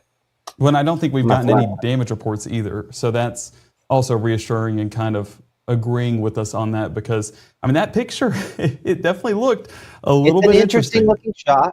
It's an interesting looking shot. It's almost too perfectly shaped, though. That's one of the things that I instantly see. I'd have to see that up good and close. Well, and even with you having that full screen. Yeah, go ahead. Look at that shadow. It's too perfect. It goes straight down where you'd almost expect it to be at the base right there. But you can see clear as day that line goes well into the top part of that picture. That would basically mean that funnel would be right over the top, but of course not lining up. So yeah. I'm gonna bring it over here. I want to see it full screen for a second, real quick. Not to open a can of worms. No, I don't see a whole lot extended down below that. Hard to say just based off of that picture exactly what we have. I think where that Captain D sign is, lots of heavy rainfall. The rest of it, kind of hard to say on that. But that's part of what makes weather interesting, is trying to figure those sorts of things out. Okay, we'll bring it back here again to Mississippi Live Weather Radar, kind of an update on where things stand at this point here as it kind of populates in all of the data. I have some other behind the scenes sort of things, what we call skits, or just storm information that's shown up here. So there's a lot of different tools that we have still learning to utilize here at Mississippi Live Weather. Exactly which of these. Let's just say this. I have about 10 times as many tools as we had before at the TV station. So trying to figure out which of these make sense to use and which of them don't make sense to use is going to be a lot of what this first year is about, and knowing when to kind of use those things. So looking at our severe thunderstorm warning out here for Franklin County, Alabama. Still, one of the things that we use there, I've always used, is just looking at the wind mode here. Not a ton of wind, not strong shear, not much in the way of hail on that. So those things, again, some of those things are new and some of those things are not new there as well. But continuing to show, again, heavy rainfall is the main impact with that batch there. So just getting a look at Penny. He's just fine.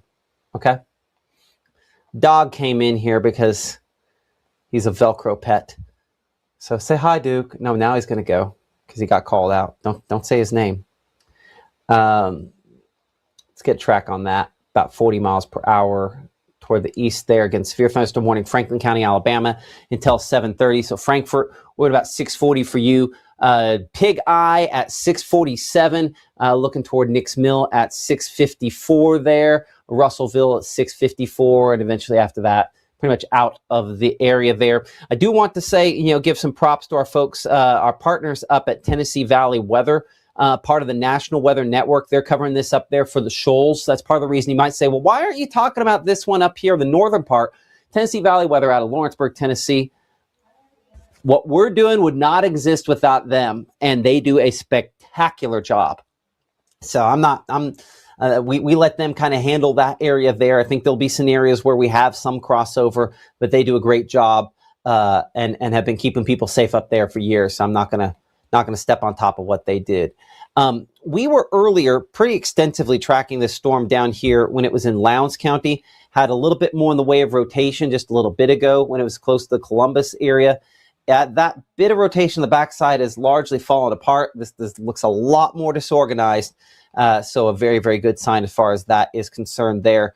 I'd still say similar things back there toward Carrollton and everything back farther south toward around Macon. So things I'd say continue to trend in the right direction here. But this kind of big green line you see right here. There's this rainfall you see here. This is our cold front, and much cooler temperatures coming in behind that there.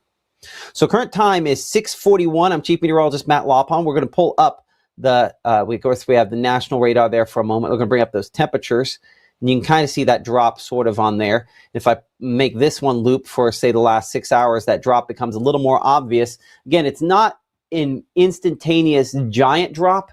The coldest air is actually lagging a little bit behind that main front up there toward locations Missouri and Kansas, and that'll spill in. There's a lot of chilly air, but the coldest of that doesn't fully get focused down over top of us.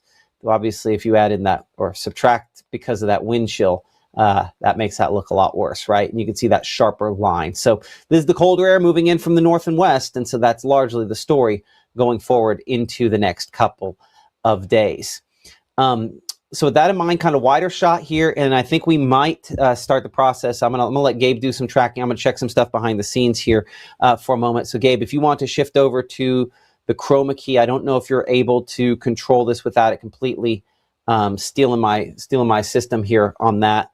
I'm gonna go back to the virtual here for a moment so that you can kind of get ready over there at the chroma key if you so desire over there, and we'll try to kind of pop that up here in a second. But yeah, Gabe, these storms I feel like are largely kind of winding down a bit more. Would you agree?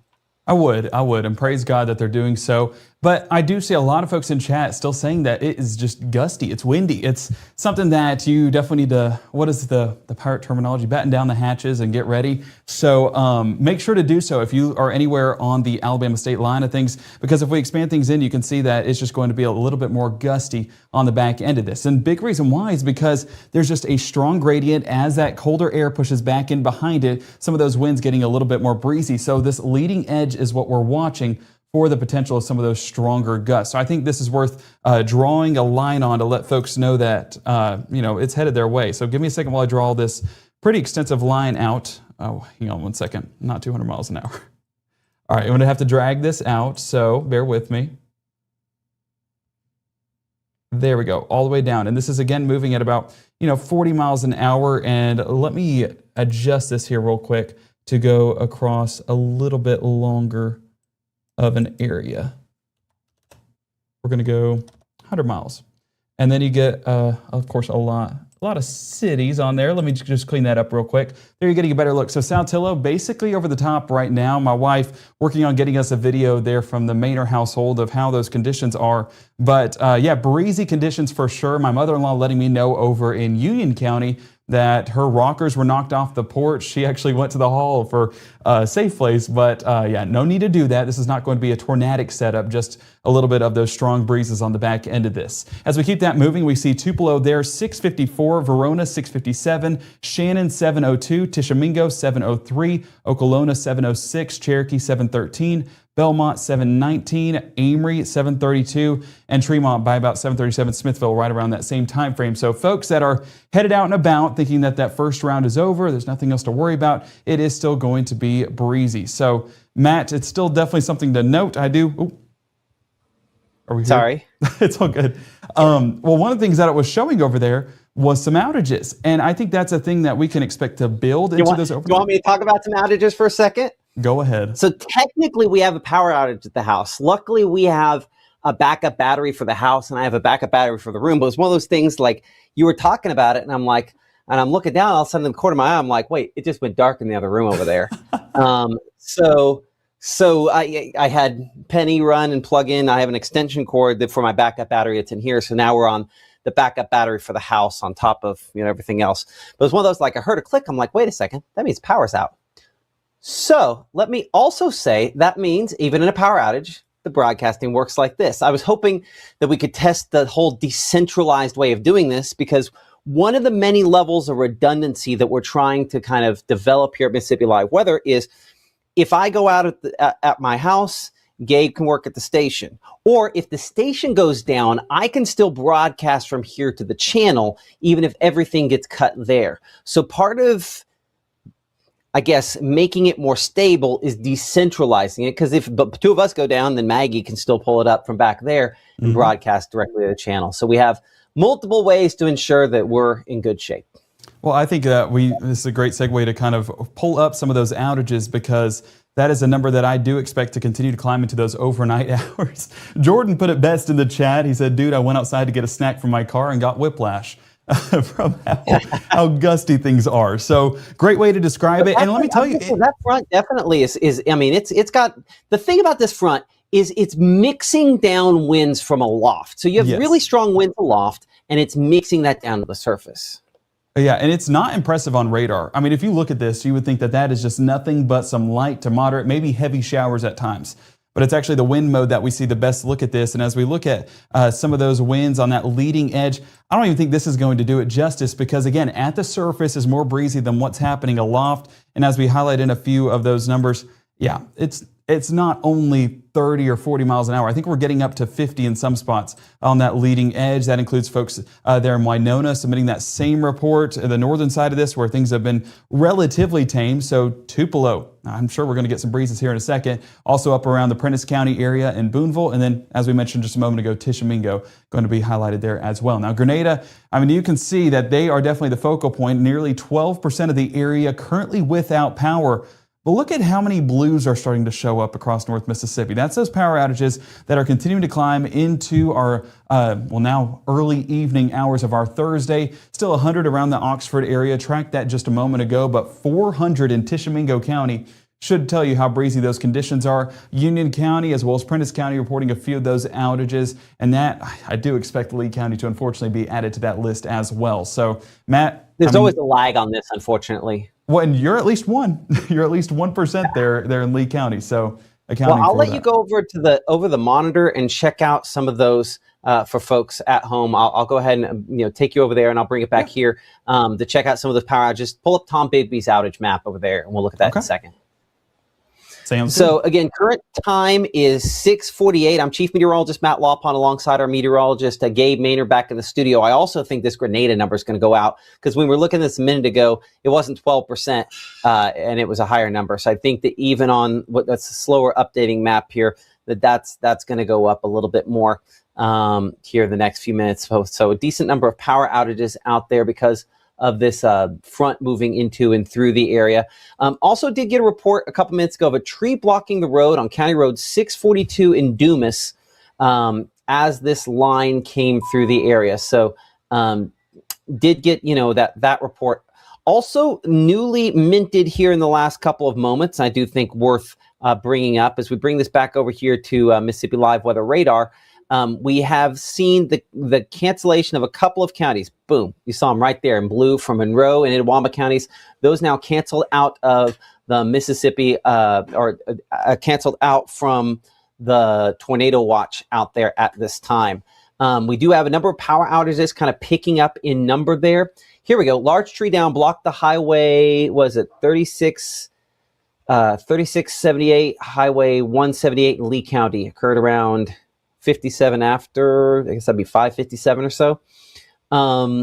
So yeah, at least some trees being reported down related to these storms today. I can't say that that's particularly shocking. I think that's kind of what we expect. Hey, Matt, real quick, I can take a step outside and go live and show that leading edge of wind. It's like right over the studio right now. I'll be looking for you. All right. Thank you. Appreciate it. Of course, I'll brave the storm. I appreciate that.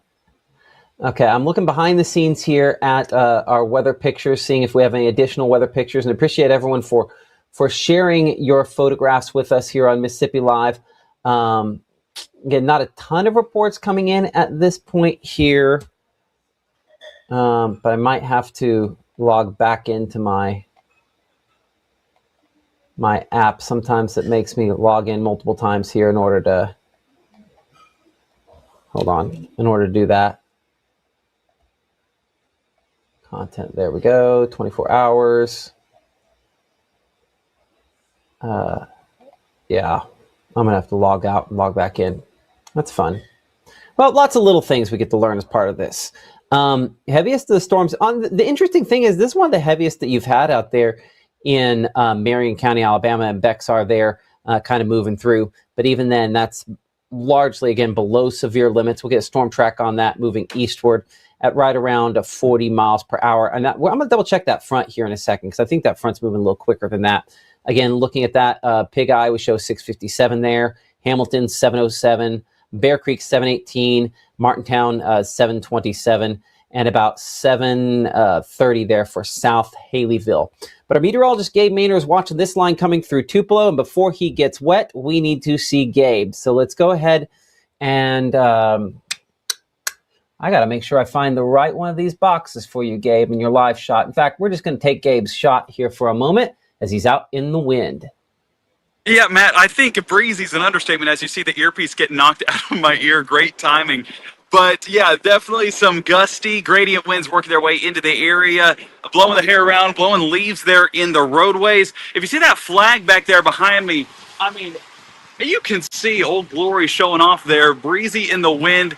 It is just a gusty forecast along this leading edge. I would say, yeah, 30, 35, maybe even 40 miles an hour in some spots, and those gusts even higher. So it's just probably knocked around, blown around. So you are in advance of this line. I would go ahead and get everything together that you need to. Even, I don't know if you... Oh, let's see if just this... Oh, was the video going down? Yeah, well, I bet you're on Wi-Fi is what's happening. I'll bet you're on the Wi-Fi there, which is going to take it in and out. You're back now. So if you stay steady, fairly steady, I think you're there on the Wi-Fi for the building. Okay, well, there goes the good hair day I thought I was having. As you can see, getting the windswept look. But yeah, it's just breezy conditions along that leading edge.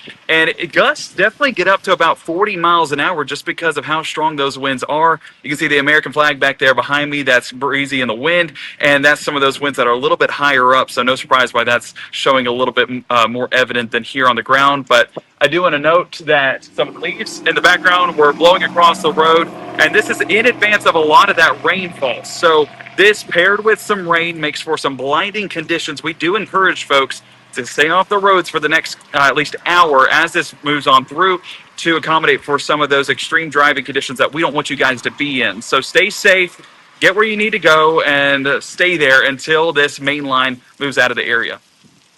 Okay, that's our meteorologist, Gabe Maynor. Get inside before it goes from windy to wet. Sound good? Will do. Will do. Okay, as you can see down at our studios in downtown Tupelo, always a good idea to thank the good folks at the CDF in Tupelo for helping us here get started on Mississippi Live Weather and putting us up down there at the Renaissance Center for Ideas across from the Cadence Bank Arena. Current time is 6:54 actually. I'm Chief Meteorologist Matt Lompon. You're watching Mississippi Live Weather. We have a front that's coming through that's honestly doing most of the issues that we have, and it's just kind of this wall of green here. No tornado potential out of any of this. This is just that front and the wind associated with it. It's largely non-severe, but nonetheless, still some gusty winds possible, and that's what's been doing the most effective job of producing some power outages. And when we look at those power outages, let me click off the watches out there into Alabama. But what we show as of now, 1, 2, let's do the count here. 3, 4, 5, 6, 7, 8, 9, 10, 11, 12, 13, 14, 15, 16, 17, 18, 19-ish counties there with power outages in our area at this point. So a lot of those have come from the front, and when they're just very precise, they do a pretty effective job of causing some outages there. I think Gabe's back in the studio now, and he's been doing a good job of kind of bringing those power outages into play and showing off kind of what things look like with that. Gabe, what you got on those? Well, Matt, you can definitely see the large amount of outages, and after being out there, I'm not surprised at all at the number of outages here in Lee County. You can see the larger number, that's about 597 outages, including Matt's house in that group. Matt, I'm curious if your power has come back on just yet. Saltillo showing a couple outages as well. If we move our way up there and highlight those, about 52, and then over there, do what? It has not come back on. Okay, well, the Maynor household, it went out for a brief moment, but I think it has come back. At least that's the report from my beautiful bride. 43 outages there in Union County combined. It's really about 92, I would say, between those two cross sections. So it's as this line builds on through. I mean, let me update it. This could be an updated number. Yeah, more outages reported on the east side, basically where the studio is here in downtown Tupelo, or not too far from it. 67 outages with that number climbing. So Itawamba County, it's on your way to you. So make sure to get where you need to be, charge those phones in advance, and hopefully it doesn't take the power cooperatives there at Tombigbee too long. They do a great job whenever severe weather does strike to make sure people are back up and running. So I know they're already out and about trying to fix some of these outages. But those breezy conditions, no joke, and we do expect that those will continue to climb as we get into those overnight hours. I wanted to check poweroutage.us just to make sure that we're not missing anything, but this does update a little bit later, so that's why Lee County doesn't have any outages. If you look at the Tombigbee map, of course, showing those outages a little bit more detail. So I'm going to continue behind the scenes tracking a few of those outages and updating you on those totals. But as you can see, we thought the main batch was the first round. The back end has been the more impactful one with outages. Well, I mean, no, I'll say this. The first round was the only one that would possibly produce tornadoes. Yes. You never put it past the front this year to mix down strong gradient winds, which is what this is, pressure gradient winds being, mixed down, or stronger winds aloft being mixed down by just the storms themselves. That happens from time to time there. Check Entergy and the website on Entergy, and I'll come back to you here in a minute. I'll look for you to kind of wave me on that, hopefully there. But Will do. Yeah, I'll let you pull that up here in just a second, and we'll talk more about some of those power outages. All right? Sweet. Sounds like a plan. Okay, that's our meteorologist Gabe Maynard there again behind the scenes, continuing to kind of assess the power outage situation. I think now is probably time, though, we need to talk about, sometimes people watch us, many times people watch us just because of the tornado potential, right? And so I'm just going to draw on here like this, right? There could still be some power outages from this line as it moves through. But everywhere we put that there, this is, maybe it's too early for you, but maybe you need permission. Go to sleep. Oh, you know what makes my daughter run out of the room during severe weather coverage? When I say the words go to sleep, right? You had to cough. Okay, so you're ready to go to bed? No, I'm not ready to go to bed. That's what I thought. It's like 7 o'clock. Anyway. You said so yourself. It is. It's a little early. But go to sleep. Or you don't need to necessarily stick on with us. We appreciate your support. Thank you for watching us here in Mississippi Live Weather. But I would say for everybody out here into the west of this and in this kind of red zone that we're kind of tagging here, when go to sleep, the tornado severe weather threat is a non-issue for you going forward. There still will be some power outages from time to time, but we're going to be sporadic on some wind damage reports, and you can see that does correlate well. Everywhere in blue is that tornado watch that does continue at their Tuscaloosa locations to the east. Speaking of that, let's look down there south of Macon, and again, the storm reports do continue to come in. We're monitoring kind of both of those things at this time here. Apologize, man, I got like 7 computers up here and I can't get Alt-Tab on the right one. There we are. There's my stuff with the folks at the National Weather Service, just double checking our chat with them, and Memphis canceling out their counties earlier. There is a new mezzo, and Gabe, I'll have you look at that mezzo here in a second. Actually, let's go to you for power outages. I'll look at the mezzo, and then we'll talk about that when we come back. So bring in our meteorologist, Gabe Maynard, kind of an update on Entergy's outages. I see some decent sections there that's probably related to some of those power outages in Grenada, right?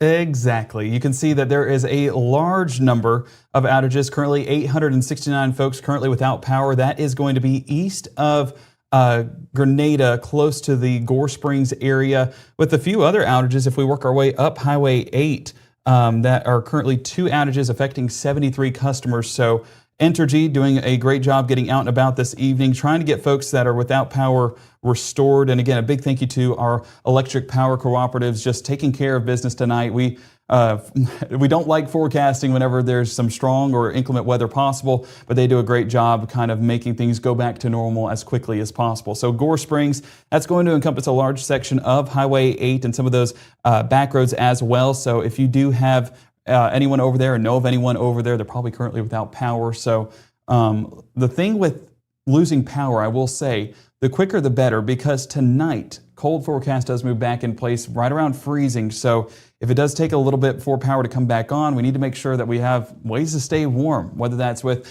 a heater or with multiple blankets. I mean, both of which should do the job tonight. But Matt, we're hopeful that it all gets addressed here in the next few hours and folks don't have to go into those cold conditions without power.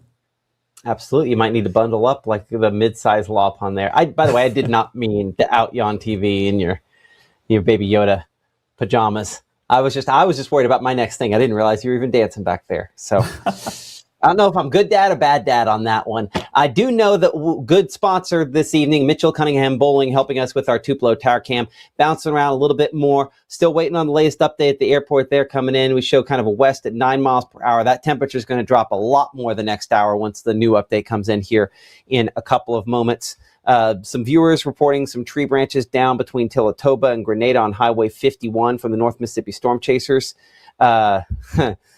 James also commenting that he doesn't want to go to sleep. The night is young. I'm telling you, you get to a certain age. I had men's group at 6 a.m. this morning, 6:30 a.m. I'm tired enough I could do it. But Madison saying she's not ready yet. Windy in Tishmingo, extremely windy reported there. Windy in Baldwin from Michael. And Stephen asking if the tornado threat is over. And as we said kind of before we tossed to Gabe a minute ago there, the tornado threat, while not completely over, is for many locations. If you're outside of these blue counties, and we'll kind of dial it back to where it's just the blue counties here for just a moment. If you are anywhere kind of back here, the tornado threat is over. If you're anyway in front, it is not particularly high, but it is not zero. To that point, we'll bring up the discussion that I was looking at here behind the scenes from the Storm Prediction Center in Norman, Oklahoma.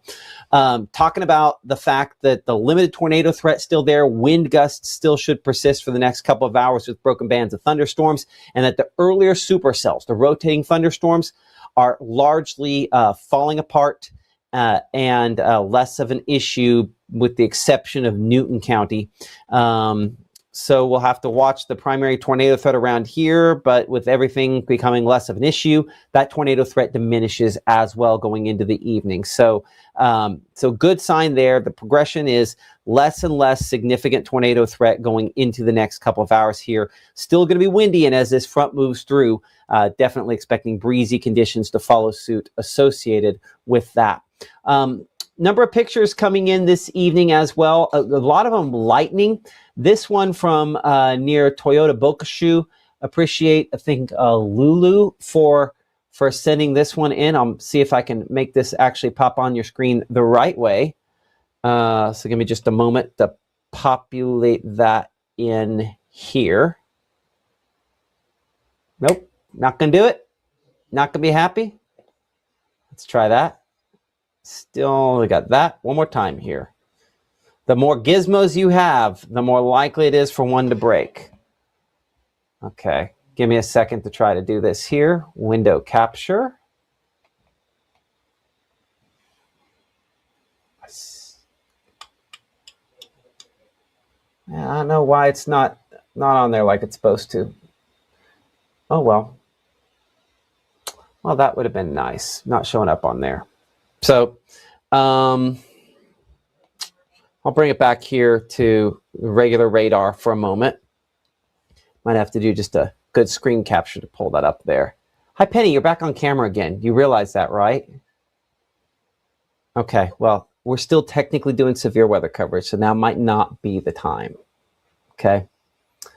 Because only in the Lawpon household do green blankets run around enough that you can show up on TV with them.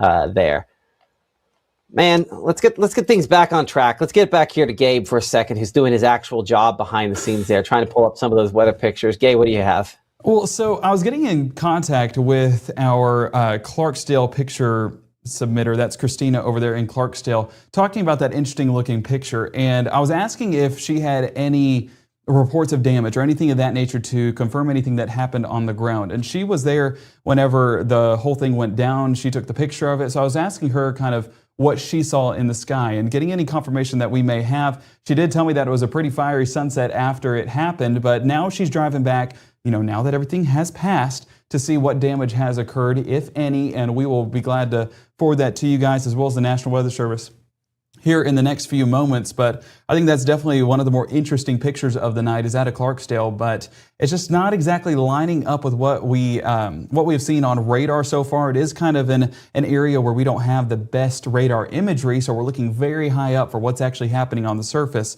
So I'm not saying it's an impossibility, but just not very likely with how things were lining up in the atmosphere. Now, I want to bring it back here to power outages because that is a good way to tell, what has happened and what has taken place. And as you can see, Tom Bigby, active night ahead as you get several of those outages that are continuing to populate into those overnight hours. And what did I tell you? Itawamba County, watch out because it is headed your way and already getting those outages confirmed. 166 there across the county line, moving just outside of Moorville and then closer to the Fulton area. So paying attention to folks in Fulton as you guys are not too far away from this line of showers and storms working their way on through. But definitely some areas that stand out is the 596 outages just north of the Tupelo area, Saltillo 63, east side of Tupelo 67, even down south closer to Verona about 111 outages so far. So this is a number that continues to climb. Unfortunately, Tom Bigby going to be stationed in both Lee County and Itawamba County over the next several hours trying to restore that ahead of a chilly night tonight. But we're just again, grateful for all the hard workers this evening that are wanting to keep people safe and keep them warm, especially in these conditions. I want to refresh the Entergy page real quick so we can walk through a bit more on that. Give me a second to pick the right area.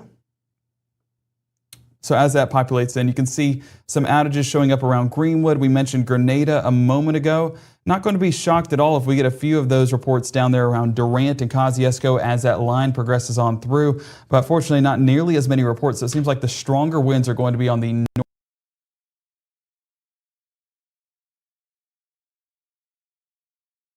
north half of this line. I do need actually bear with me real quick. Swap up this video that was submitted by Annalise, Miss Maynor, as she was at home earlier this evening and took a video of some of those breezy conditions. Let me make sure that it's up. Yeah, there we go. And let me make sure that it is looping. Okay, let me adjust this here real quick and I'll get it back up behind the scenes. So here we go, bringing it back in here to a view. It's going to be hard to tell, but I do want to note that it is night, so you can't really see it. But look at all that debris, and debris being leaves and things like that are just blowing into the camera. You do have that blinding rainfall as well. Now, rainfall not a heavy contributor in this line, but when you pair that with some gusty winds, it can be blinding. So if anyone is out and about this evening as you travel across Lee County or even working our way down that line with some more of those gustier conditions down there around Chickasaw, down at Monroe. I mean, it's not an impossibility as that works closer to the Alabama state line. This is really what you can expect. And yeah, I definitely don't want folks out in it if they don't have to be, because even these leaves work their way into the area. That being said, I think we have another view out of one of our weather watchers out in the field. Let me find my mouse here real quick and pull that up. Gotta love old Facebook, right? So this is a look at some of those gustier conditions. Again, hard to tell being that it is night, but you can see that just basically that blink of flashing light as that rainfall and those leaves kind of work their way across the camera. So yeah, folks out there need to take it easy, stay safe, let this line pass on through. All those gradient winds that are transferring that colder air off towards the surface, that's what we're watching into those overnight hours is a significant cool down. Not going to last long, but a significant cool down for at least the next 24 hours before some warmer conditions push back in this weekend. And I know that's what Matt's looking at a little bit more behind the scenes is that forecast heading into this weekend. Football matchups. I was watching Matt do it behind the scenes, talking about the Oklahoma-Alabama forecast. And you know how New Orleans is called the Big Easy? Well, I think we should call Norman, Oklahoma the Big Breezy because of how breezy those conditions will be. Hey, you guys, 7:10, we've been doing coverage for about 3 hours now. This is what you get. So bringing it back in here to, let me get back off of Facebook real quick and move back over to some of our reports out there in the field. Actually, let me make sure picture-wise. I think we might have one. Oh, that's a good shot by Elena. Bringing it back in here. That, I believe, is at the Toyota plant. Matt, I think you showed this one. Thinking back, but I tried showing it. Toyota Boca Shoe is the name of it. Toyota Boca Shoe. Okay, sweet, and that's in Lee County, right? Itawamba, I think. Itawamba. Okay. So, I mean, you get a clear as day lightning bolt reaching all the way to the surface. So that's one of that we call cloud to ground lightning. Not really going to be a cloud to cloud producer. This is really going to be reaching the ground a good bit, but luckily lightning strike's not going to be as numerous as events in the past that we'd usually associate with a high energy environment, as Matt was talking about earlier, an energetic environment. But with those lightning strikes that do happen, being that a lot of them are making their way to the surface, it's no surprise at all that we're getting this many outages as we update a few of those.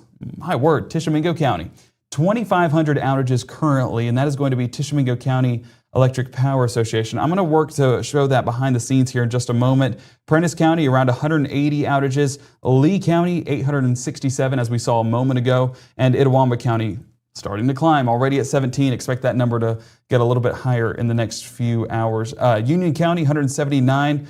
I do want to say, folks, in Neshoba County, down to 26, so already showing some of those dents being made on those power outages. And Tate County, not nearly as much, 376 outages. Tallahatchie, 237. Grenada still showing 1,400. And again, that's going to be by the Gore Springs area. So if you are over there, they are working to get that addressed and get that fixed there with the folks at Entergy.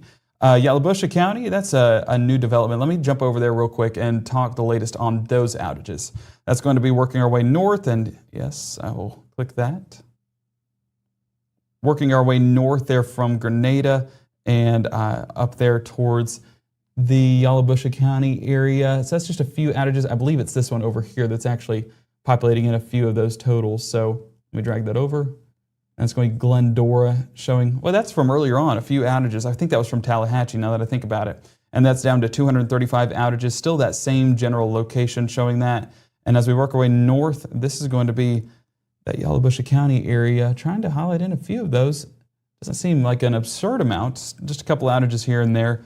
But that's as that line worked its way on through. Those breezy conditions, and again, the ground is very wet at this point, so it doesn't take much to knock down a few of those power lines, and one power line can be attached to 100 different houses. So that's why one outage can affect a multitude of people, and we want folks to stay safe. That's why we've been saying charge those devices as this has worked its way on through, and we'll continue to take a look at that as we head into those overnight hours. Now, where we sit currently, Matt, of course, you're taking a look at this, but we do see, I saw a head show up.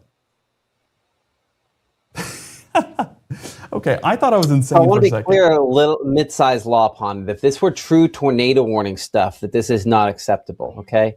It's fine-ish right now, though some people do have damage. But let's just be clear. We got to take it a little more seriously during tornado warnings, okay?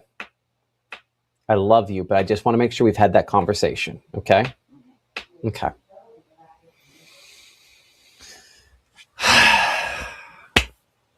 Hey, who knows? Maybe we'll be lucky enough. She'll be running this ship into the ground someday. We'll take another What do long you one say? up here. No, that's a no. Yeah, she says that now. We'll see. Then we got to convince Leo. Huh? And then we got to convince Leo. Nah, he'll be fine. Well, They'll both be fine. Well, speaking of being fine, I think that we'll be pretty fine heading into this evening, aside from those gusty winds on the second line. But yeah, I think it's definitely something that we're very grateful for. We're definitely on the positive end of things, and that this didn't turn out for the worst. A lot of those storms did have some turning in the environment, so we're grateful that nothing ever produced, or at least not confirmed as of now. But I do want to say, Highly unlikely you Yes. had something. Yes, I agree, and I'm still getting some reports. Let me see. I'm going to look behind the scenes here real quick at some of her reports and see if she has any damage over there in Clarksdale. Okay.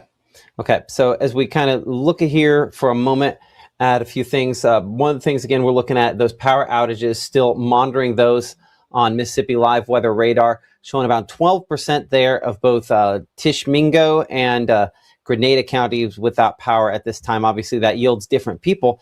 That's up to 2,500 folks up there in Tishomingo County. One of the heftier numbers around the region. Of course, what we have down here for Columbus and Macon, that is not power outages there. Instead, that is just the tornado watch that remains in effect for some of those locations. So I'll say I think the primary tornado threat is past for you. That's part of the reason why we're not really talking as much about that there. I'm just checking here. Someone mentioned hail. Randy saying some hail there near Tiplerville. I'd really be kind of pushing it. Maybe it's ice pellets or so. Not an impossibility there. But I mean, even this, like right here along the leading edge of this should be relatively weak for any kind of rotation. It's just the gusty wind being pushed down from aloft with this line as it moves through with essentially what's a cold front moving in from the north and west. That's part of the reason we kind of keep coming back to that base velocity on this. Just shows kind of the wall of wind angle of this a little bit better. We are continuing, again, no power there reported for some spots in Chickasaw County as well. So yeah, unfortunately, those reports of power outages do kind of continue to come in, which I can't say is too terribly shocking. Let me go ahead and close this here for a moment. Yeah, here at the Law Pond House, another one of those spots where there is no power.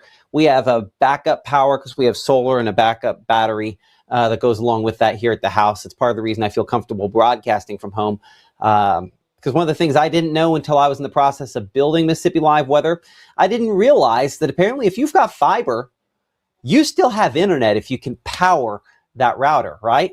So when we're thinking of things to do to prep ourselves for severe weather coverage, you need to make sure you have like a little UPS or a little backup battery. If you have a backup battery that can keep your router, the thing that makes your internet go, and your little fiber connection to the outside, if you can keep that powered, at least on Tom Bigby, I think a lot of the fiber providers, you're still going to have internet even if the power goes out. So probably worth a little battery backup for that so that you can continue to have internet. Because, I mean, you could be sitting in the dark, but you could still be watching us and getting information there. So one of the cool advances that comes with fiber optic, I thought when the power went off, because they were our power provider, that, you know, we'd lose fiber as well. Nope, apparently keeps going. So that's the beauty of fiber. So just one of those modern day advances that that we found out, and maybe everybody already knew, and I just was late to the game on that one. Current time is now, we're at 7:18. I'm Chief Meteorologist Matt Lawpon. You're watching Mississippi Live Weather. I think we're going to be shutting this down here fairly soon, but you can see that we still do have out here one heavier thunderstorm down southeast of Macon, kind of moving toward the east. Speed on this around 35 to 40 miles per hour. This is below severe limits. When we look at the wind here, we don't show a lot of changing rotation sort of with that. So again, largely kind of a positive in that regard, that things definitely could be a lot worse than they have been. And as we lose the heating of the day, any significant rotation becomes less and less of an issue there. But that heaviest part there, moving closer to Aliceville. Again, storms up here into Lamar County, Alabama. Heavy rainfall main impact with these. You know, out of everything we've looked at, we've spent almost zero time looking at how much rainfall accumulations we've gotten out of these. And 3-hour rainfall amounts, some decent stripes there. Everything pretty much less than 2 inches. I don't see any spots. Well, there we do. Up here around Fulton, we got one spot where we show maybe in excess of 2 inches of rainfall on this 3-hour kind of what we call dual pole rainfall accumulation. There are a couple different ways in which we can assess the rainfall accumulation. So I'm going to check a few of those here for just a moment. This 1 hour rainfall, this tends to way underdo it. There we go. And then this tends to be a little bit overdone from time to time. But yeah, some decent rainfall out of this in some spots there. Well, it looks like the power's come back on. So at least at the Law Pond House there, the power's come back on. So expect no more Penny appearances, because now she'll have power to do whatever it is she wants to do with her life, and I won't be the most entertaining thing going on. Gabe, also watching things again behind the scenes here as I bring it in there to the room weather center. Yeah, I can see the rainfall behind you there. Any information coming in as of around 6:20? Well, I did get confirmation of some damage over there in Clarksdale by Christina, and that was basically that it was over at Walmart. A few baskets were knocked over, and one of the bins was knocked over as well. While the picture definitely looked menacing, again, that's just further confirmation that we don't believe a tornado touched down over there in Clarksdale. So it's pretty much the confirmation that we needed. She is going to go back in the morning and take a better look over there. So we don't expect anything else, again, because it didn't really line up with what we were seeing on radar. We don't really expect a tornado to be produced out of what exactly was lining up on radar. But a big thank you to Christina for submitting that photo, and a big thank you to all of you guys that are submitting photos so far this evening. Again, if you do have any pictures or any videos of those breezy conditions, submit those through the Mississippi Live Weather app, or go ahead and comment those on our social medias, whether that's meteorologist Gabe Maynor or Matt Lopon there on Facebook. We have a post going for any of those submissions, and that includes power outages as well. So folks doing a great job keeping us informed, and we, of course, relay that information to the National Weather Service so that way they can better issue this through the night. But yeah, power outages. That's the big story from here on out. Yep, we've reached that point, and that's a good thing when we've reached kind of this point of the evening that, power outages are concerned and not something more significant than that. Talk about those power outages. Again, the numbers do continue to kind of increase on those for some spots as this front moves through the area. That's where we're kind of seeing more and more of those kind of coming in here. And you're reporting those in a big way on all of our different social media. On YouTube, we have James talking about power flickering in Bigby there.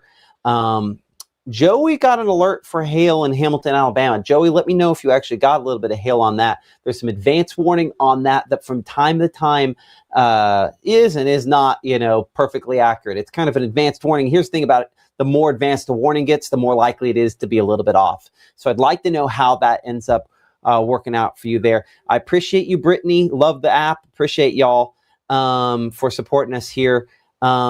On YouTube, power out in the Joyner area. Trees down close to Hills Chapel, reported by Madison there on Facebook.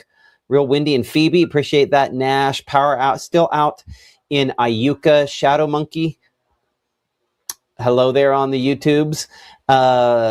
Replying to Holly. Their power looks like they came back on. And then Weston, Alabama is out in Hamilton. Appreciate that. Chickasaw County, Haley with some bouts of power as well. So yeah, looks like folks dealing primarily with power outages. I have not seen a lot of reports of wind damage in our chat, at least with the viewers at home at this point. Did get a report of a tree down on County Road 363. Looks like it's on top of a vehicle going toward between Saltillo and the Unity area. Gabe, I don't know if you can pull that one up from the chat with the North Mississippi Storm Chasers and try to get that one on there. I'll look to see if you can get that one up here in a minute and going. Looking behind the scenes here at a time lapse from one of the cameras with North Mississippi Storm Chasers. I'd like to figure out which one that was. That Amory looking north? That's a picture from Amory looking north. I'll have to figure out which time lapse that was. Where was this? Question mark. We'll see if we can get that one up and going here in a minute. Here is that weather picture. I'm going to see behind the scenes. You've got that picture up, so I'm going to send it over to meteorologist Gabe Maynor, who has a legitimate tree damage and looks like tree on a car. And man, that's always a scary situation. I don't know if it's on a car or if the car just hit it. Yeah, potentially either way. It doesn't look like, if I were to draw it out, looks like it might just be ahead of that front tire. So we're hopeful.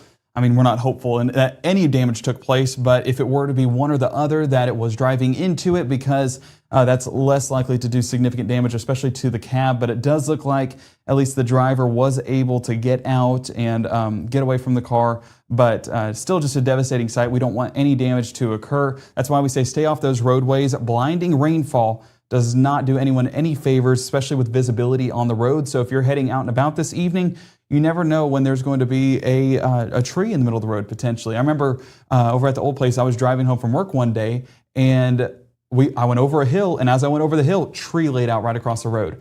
And it caught me so off guard. I slammed on my brakes. Luckily, just missed it. I was paying good attention, and I still almost hit a tree. So that was over on Highway 363 near County Road 1970. So hopefully getting that cleared pretty soon. But yeah, you can see a pretty decent tree. It looks like a pine tree that might have fallen over there in the Lee County area. So Matt, we're grateful that it looks like everyone came out of it okay, but still just not a sight we want to see whenever we're talking about damage after the storms. And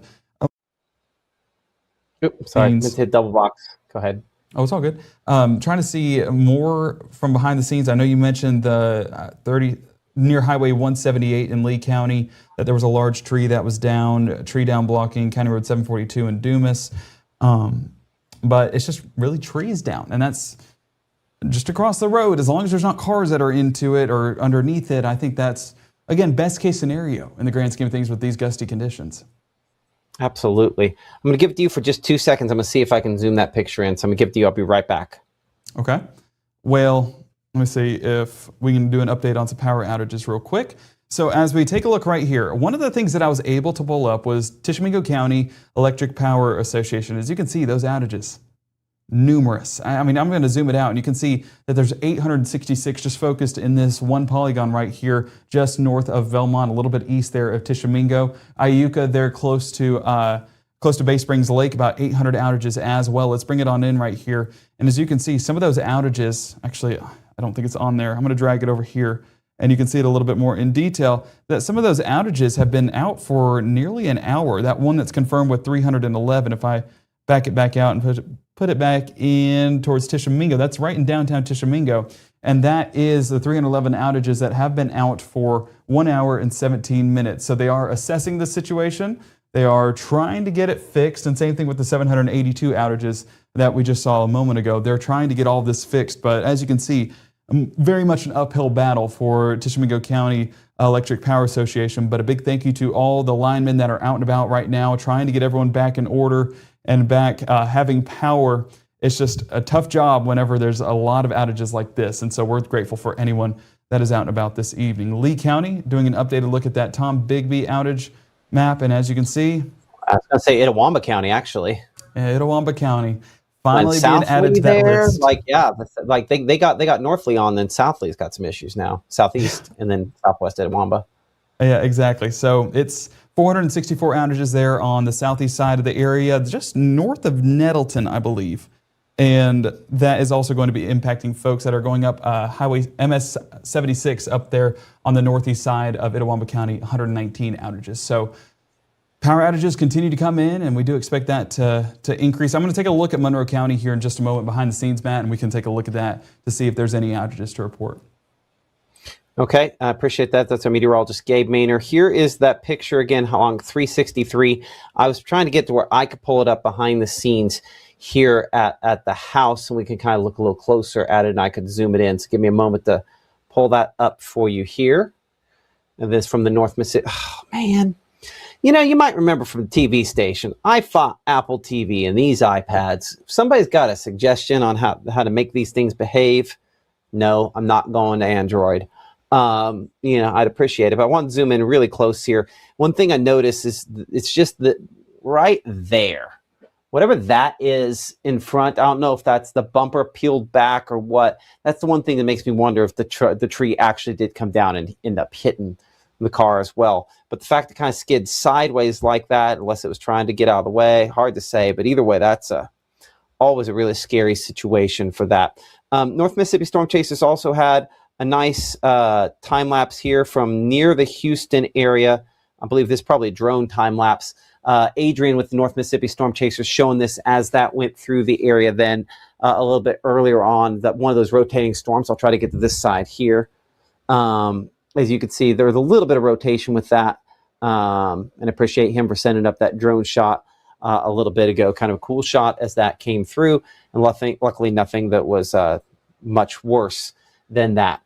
Bringing it back over here to regular Mississippi Live weather radar, and again, we're largely in power outage mode at this point here. Grenada County, we're down to 600. Lee County still shows 800 and 3,000 up there for Tishomingo County. So yeah, some of our bigger problem spots around the area as far as power outages are concerned. And the latest here on Mississippi Live weather radar continuing to again kind of show that line moving eastward. And it is this front in particular that is kind of the biggest focal point for some of what we have going on out there. So the front, I'll draw it on there for you. This is our cold front that kind of sits right about there-ish.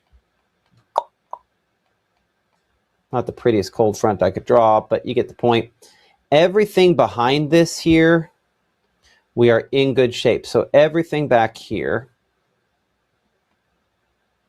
One of these days I'll find a more elegant way to do this, but I just like doing it this way. So I do it. Everything back here, despite what Penny Lawpond says, is go. You can't read that. Anyway, everything back here is going to be go to sleep, right? Big X, you're done. In front, even then, we're only kind of watching the storm around Aliceville. That's the only one in the area that could do anything. But the front itself clearly is doing something and producing the wind damage. Almost all of our wind damage has come from the front itself, not necessarily from the line or any pop-up storms in advance. It's just a reminder, sometimes it's the least interesting thing that has the biggest impact. And so that's kind of where we're at with this for today. Okay, so I'm going to check with Gabe again here. Looks like he is continuing to look on social media on everything that we have there. Any pictures, anything like that?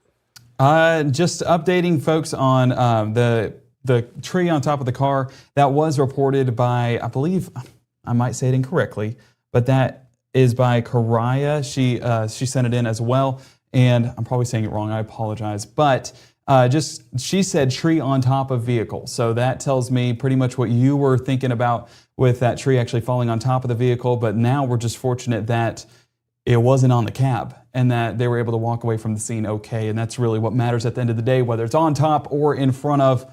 We were able to walk out of the car and still in one piece. So we're grateful for that. Grateful that we have not heard of any fatalities or injuries. That's really whenever we go into these severe weather risk days, we want to come out with everyone still in one piece. There could be some of our home items that get destroyed or trees falling down or things of that nature. But as long as everyone in the community is still intact, then that's what matters.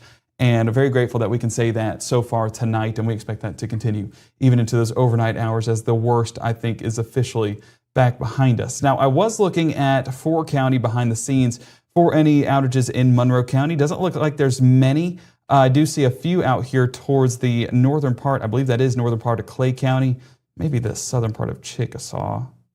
Might be a little bit off on that. But about 61 outages reported just outside of McCondy. And then if we keep going down Highway 47 a little bit towards the east, about 16 outages, 12 near the Hurd area. That's close to, I think, close to Holka. If I have my, Holka Creek, I should say. So as we continue to look at that, that's some of the outages that are being reported by 4 County. And if we look further towards the southwest, you can definitely see a lot of those outages around the Reform, Mathiston, Maben area. Still getting a good amount of those coming in here to 4 County, of course, forwarding that here from Mississippi Live Weather. Now, if we look at the poweroutage.us map, we definitely get a good visual on some of those outages that continue to populate in.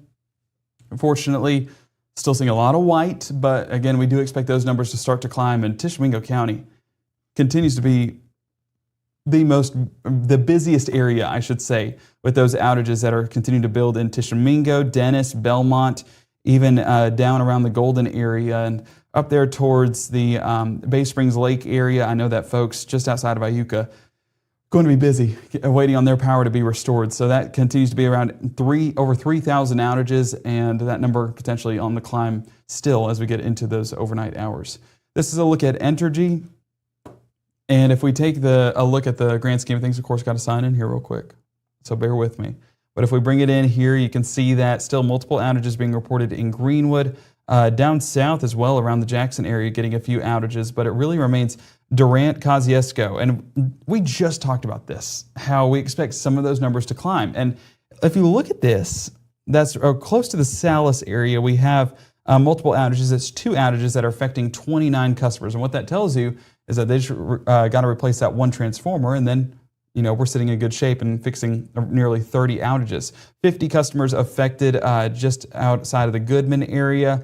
If we look north, that was north of Goodwin, northwest of Goodman, we can see about 36 customers being affected, working our way up that line. If we keep around the Salis area, and this is going to be north of Highway 12, 9 customers affected. So these numbers just continue to populate in, and we do expect additional outages to be reported, whether that's from 4 County or anyone that is along the Alabama state line as that line progresses on through. I'm curious. I'm going to bring it back here to links real quick to kind of assess where things sit. So there's where that line currently sits from Louisville to Starkville to Aberdeen to Amory and now east of Itawamba County. But you saw what it did in Itawamba with power outages, nearly adding about 600 or 700. So as we work our way down that line, especially with those stronger sections there on the northeast side of Monroe County, I'm not going to be shocked at all if we get a few more of those outages to be reported. Down around Starkville, it is still slightly intense, but I'm not seeing any lightning produced out of that. So I think a lot of this is just going to be heavy rainfall. So I think that we are sitting in much better shape than what we were even about an hour ago. So as we take a look at that wind mode real quick, I'm going to change it over and put it on the wind mode, and still getting a few of those stronger gusts. I do see that one out around Louisville. Now this is a little bit more elevated, but if I get it exactly 27 miles an hour, earlier on we were tracking around 35 to 40 to 45 miles an hour. So trending a little bit more in the right direction as this is starting to decline in some of that strength. So we're hopeful that that continues to follow suit. Now I do want to look real quick at, of course, that's going to be satellite imagery. Do we have that dew point? There we go. So if we look at dew point right now, still decent. I want to say that over there towards folks in the Choctaw, Oktibbeha, Clay, Monroe, Lowndes, Knoxville, and Winston, and even Itala County. If we look at a few of those dew points, and I'm just going to do basically one for each county real quick. So there's going to be a lot of numbers on screen. But this is that threshold we're watching. Still low to mid 60s in some spots. It's enough, but we call that sustainable moisture rather than it being that strengthening moisture that allowed for some of those storms to build. That was around 65 degrees earlier on this afternoon. That has started to recede just a bit as well, but some of those higher moisture values, that's going to be out around the Marion, Alabama, as well as Brent. And we're still talking 63 degrees or so south of Tuscaloosa around that same margin. So not going to be shocked at all if these storms maybe intensify a bit there towards southern Alabama.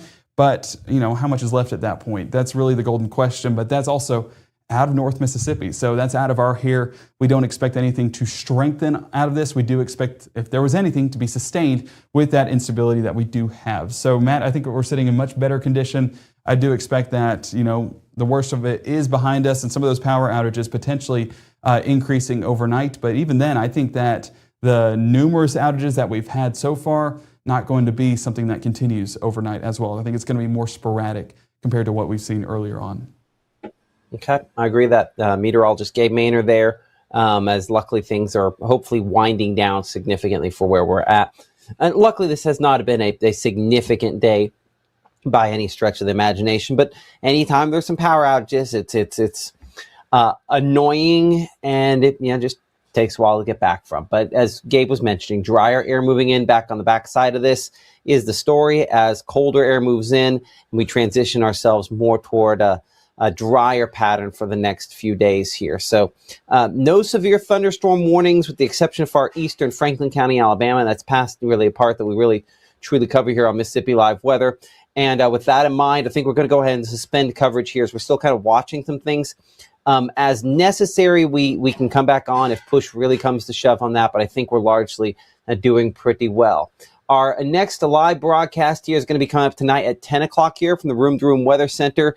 Again, this was kind of a extended broadcast for a lot of folks over the last couple of hours. We're going to keep monitoring some of the power outage situations that we do have there. But again, severe weather, tornado side type of weather, none of that going forward here. We only have a couple counties still under that tornado watch. We're still going to be monitoring things. If we need to cut in sooner, we will. But keep it here for the latest, and we appreciate y'all for supporting us here on Mississippi Live Weather. Before we go, last thing I will say is if you do not have Weather Call, it's certainly, I think, a worthwhile investment. It'll call you if you're in the danger zone for severe weather, let you know if a tornado is confirmed to occur for your location, call you back in that situation, and then give you calls for severe thunderstorm warnings as well as major flooding.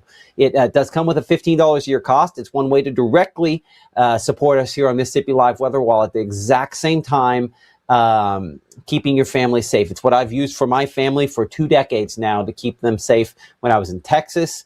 And the entire time we've been here, my family in Kansas and Oklahoma, they also get weather calls when bad weather moves toward their locations. It does come with a cost, but like most things in life, it is the things that come with a cost tend to be worth it. And in this case, I don't think twice about ever having to call my wife. Even though now we don't work at the same location, I won't think twice about it going forward because I know Weather Call will take care of her and it will take care of my family. Okay, we'll see you at 10 o'clock. Keep it here for the latest.